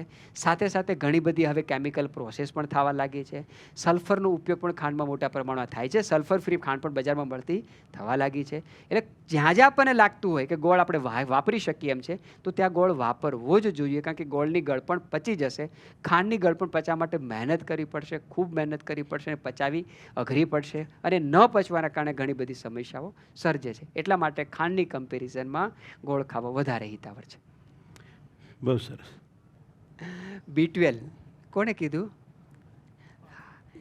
તમે સુરતમાં જાઓ ને એટલે આખા ભારતમાં, હું તો આખા વિશ્વમાં સૌથી વધારે વિટામિન B12ના પેશન્ટો સુરતમાં, જે કંઈ સાંભળતા હશે લોકોને ખબર હશે. સુરતમાં તો ગુરુજી હવે માનો કે કોઈ રિપોર્ટ કરાવે અને B12ની ઉણપ આવે તો ડૉક્ટર પાસે નથી જતા, જાતે ઇન્જેક્શન લઈને જાતે લેવા માંડ્યા. એટલું બધું B12 ચણથી. B12 છે ને એ સંદેશા વ્યવહારનું કામ કરે. બરાબર, મને તરસ લાગી, ખબર પડી, બોટલ પડી છે, હાથ ત્યાં જયો, ઢાંકણ, એ કોણે કીધું? ફોનની રિંગ વાગી, શું એવું થયું કે તરત ખબર પડી, હાથ ત્યાં ગયો અને પછી આપણે ફોન ઉપાડ્યો. આજે સંદેશા વ્યવહાર છે ને B12 કરે. ઘણા લોકો ને પછી B12 ખૂબ ખાલી ચડવા લાગે. B12 આપણા સંદેશા વ્યવહારનું કામ કરે. અને B12 માટે આજકાલ, માફ કરજો, યુવાનોમાં બહુ ભ્રમ ચાલ્યો છે કે પરમાટી ખાવી જોઈએ, માંસાહાર કરવો જોઈએ. આ હાવ તર્કવિહીન વાત છે, કુતર્ક છે. એવું કશું જ નથી. આપણે ગાયનું દૂધ પીતા હતા, ચોખ્ખું દૂધ ઘી ખાતા હતા, છાશ પીતા હતા, દહીં પીતા હતા. પ્રાણીજન્ય સ્ત્રોતથી વિટામિન B12 મળતું હતું. બરાબર, અને એ બગડ્યું એટલે વિટામિન B12 ઘટવા લાગ્યું. તો વિકલ્પ શું છે ભાઈ? ચોખ્ખા દૂધ દહીં ઘી ખાવા જોઈએ, નથી મળતા. ચાલો, ઘરમાં રોટલી તો છે. આમાં બધા યુવાનોને ખબર હશે, બાળપણ હતું, દોડતા દોડતા આવતા હતા, કાંઈ ઘરમાં બીજું હતું નહીં. આપણે રોટલી લેતા હતા, ગોળ લગાવતા હતા, ખાંડ લગાવતા હતા અને પપડું બનાવીને ખાઈ લેતા હતા, ખાતા હતા. હાનની વાસી રોટલી આપણે બધાએ સવારે ખાધી છે. ફર્મેન્ટેડ ફૂડ એ B12નો સૌથી વધારે સ્ત્રોત છે અને એટલા માટે આપણા શાસ્ત્રોકારે આપણને શીતળા સાતમનો વાસી ખોરાક ખાવાની પરંપરા આપી હતી. હતી કે નહીં? કે વાસી ખોરાક ખાવાનો, હાંડવા ખાવાના, ઢોકળા ખાવાના, બધી જ વાસ્તુ. ચૂલો સળગાવવાનો જ નહીં, પણ આપણે વળી હોટલમાં ખાવા જઈએ. ચૂલો નહીં સળગાવવાનો, પણ હોટલમાં ખાવા. આ ચૂલો નહીં સળગાવવાનો, આમાં ગરમ ગરમ વસ્તુ નહીં નાખવાની, હે ના?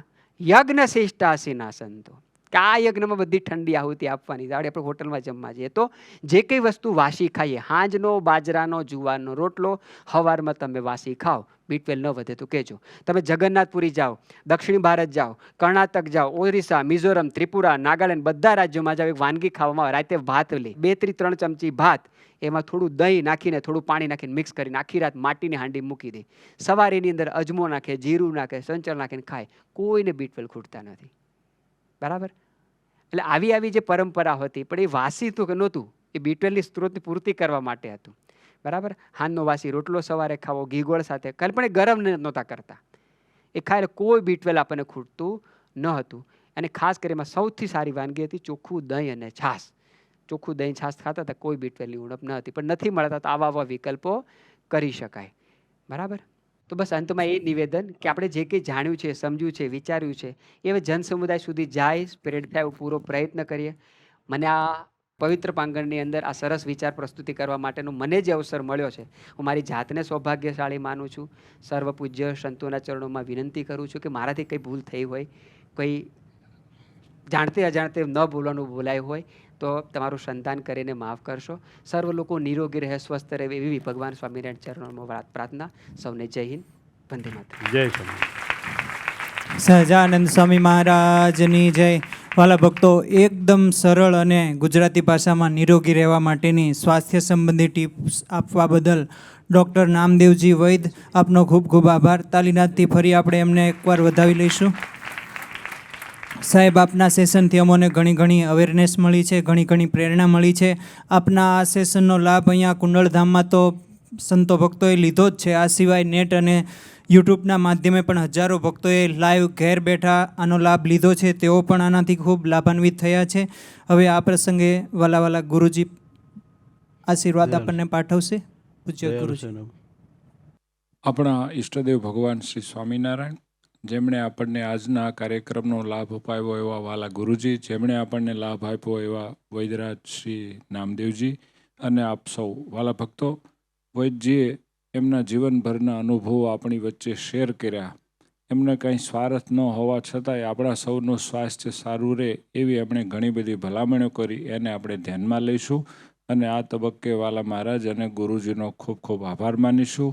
વૈદ્યજીનો પણ ખૂબ ખૂબ આભાર માનીશું. બોલો સ્વામિનારાયણ ભગવાનની. હવે વાલા ગુરુજીના શ્રી ચરણોમાં પ્રાર્થના કરીએ.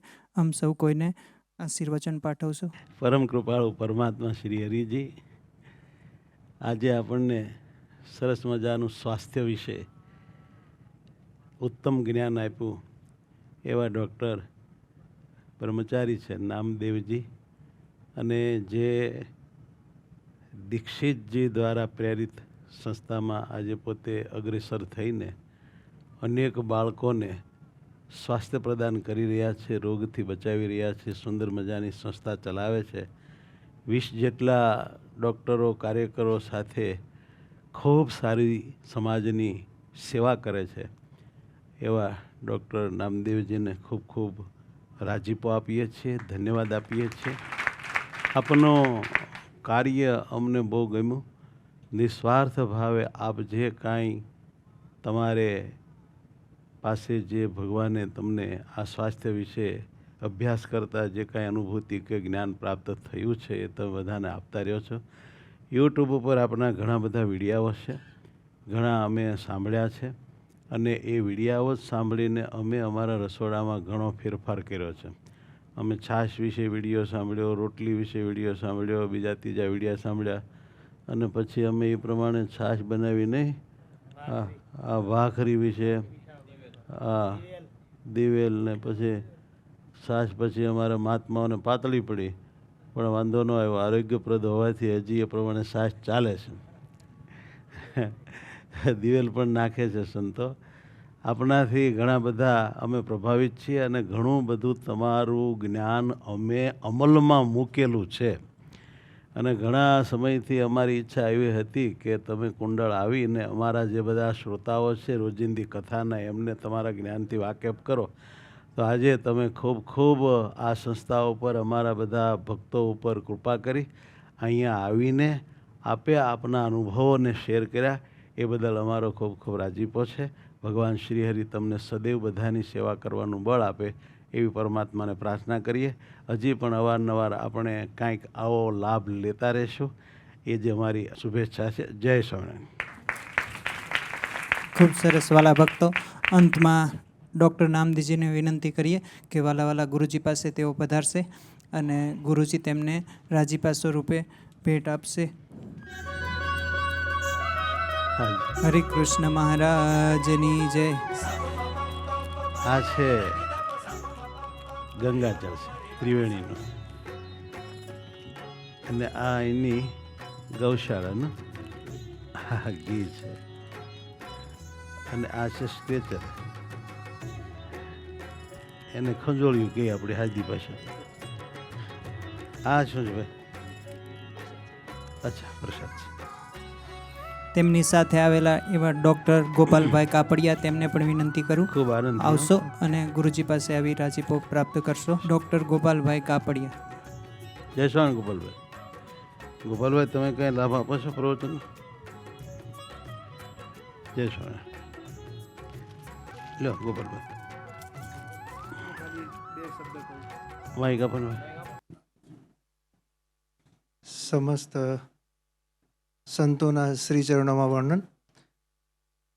સ્વામીજી સાથે તો અમે કામ કરીએ જ છીએ આરોગ્ય ક્ષેત્રે, પણ આપને એક બીજી વસ્તુ બી અમે જાણીએ કે ભરૂચમાં એવી સંસ્થામાં અમે કામ કરી રહ્યા છીએ, સિવિલ હોસ્પિટલમાં, કે જ્યાં બિનવારસી, કે જેનું કોઈ પણ નથી હોતું ને, એની સેવા ચાલી રહી છે. કે જેને આપણે સિવિલ હોસ્પિટલમાં કોઈ બી દાખલ થાય તો એનું કોઈ કેરટેકર ના હોય ને, તો એને કોઈ રાખતું નથી. તો એની એવા 170થી 200 જેવા વ્યક્તિઓ છે કે જે માનસિક રીતે બીમાર છે, જે પથારીવશ છે, કે જેના ડાયપર બી દિવસમાં બદલવા પડે છે. એવી એક સેવા યજ્ઞ સમિતિ કરીને સંસ્થા છે. શરીરમાં કીડા પડી ગયા હોય, કોઈ ગટરમાં હોય, કોઈ રેલવે સ્ટેશનમાં હોય, એવાને લાવીએ છીએ. આ સંસ્થા છેલ્લા 26 વર્ષથી કાર્યરત છે. અને સિવિલમાં જે ના હોય એ લોકોના નખ કાપવાથી માંડીને નવડાવવાથી માંડીને એવી અવિરત સેવા ચાલે છે. તો આપણને એવું થાય કે અમારા ગુરુજી કહેતા હતા કે વોટ ઇઝ પરફેક્શન, પૂર્ણતા શું છે? તો એ કહે કે જ્ઞાનની પરાકાષ્ઠા, the end of knowledge is perfection. જ્ઞાનની પરાકાષ્ઠા તમારામાં આવી જાય તો તમને પૂર્ણતા મળી જાય. પછી કે જ્ઞાનની પરાકાષ્ઠા કેવી રીતે લેવાની? તો કે નિસ્વાર્થ ભાવે સર્વિસ ટુ સોસાયટી. તમે જ્યારે સમાજની નિસ્વાર્થ ભાવે સેવા કરો તો તમને પૂર્ણતા પ્રાપ્ત થઈ જાય. એ ઉદ્દેશથી આ સેવા કાર્ય અવિરત ચાલી રહ્યું છે. આપના સૌના શ્રી ચરણોમાં નમન. ખૂબ ખૂબ ધન્યવાદ. ખૂબ ખૂબ ધન્યવાદ. બોલો હરિકૃષ્ણ મહારાજની જય.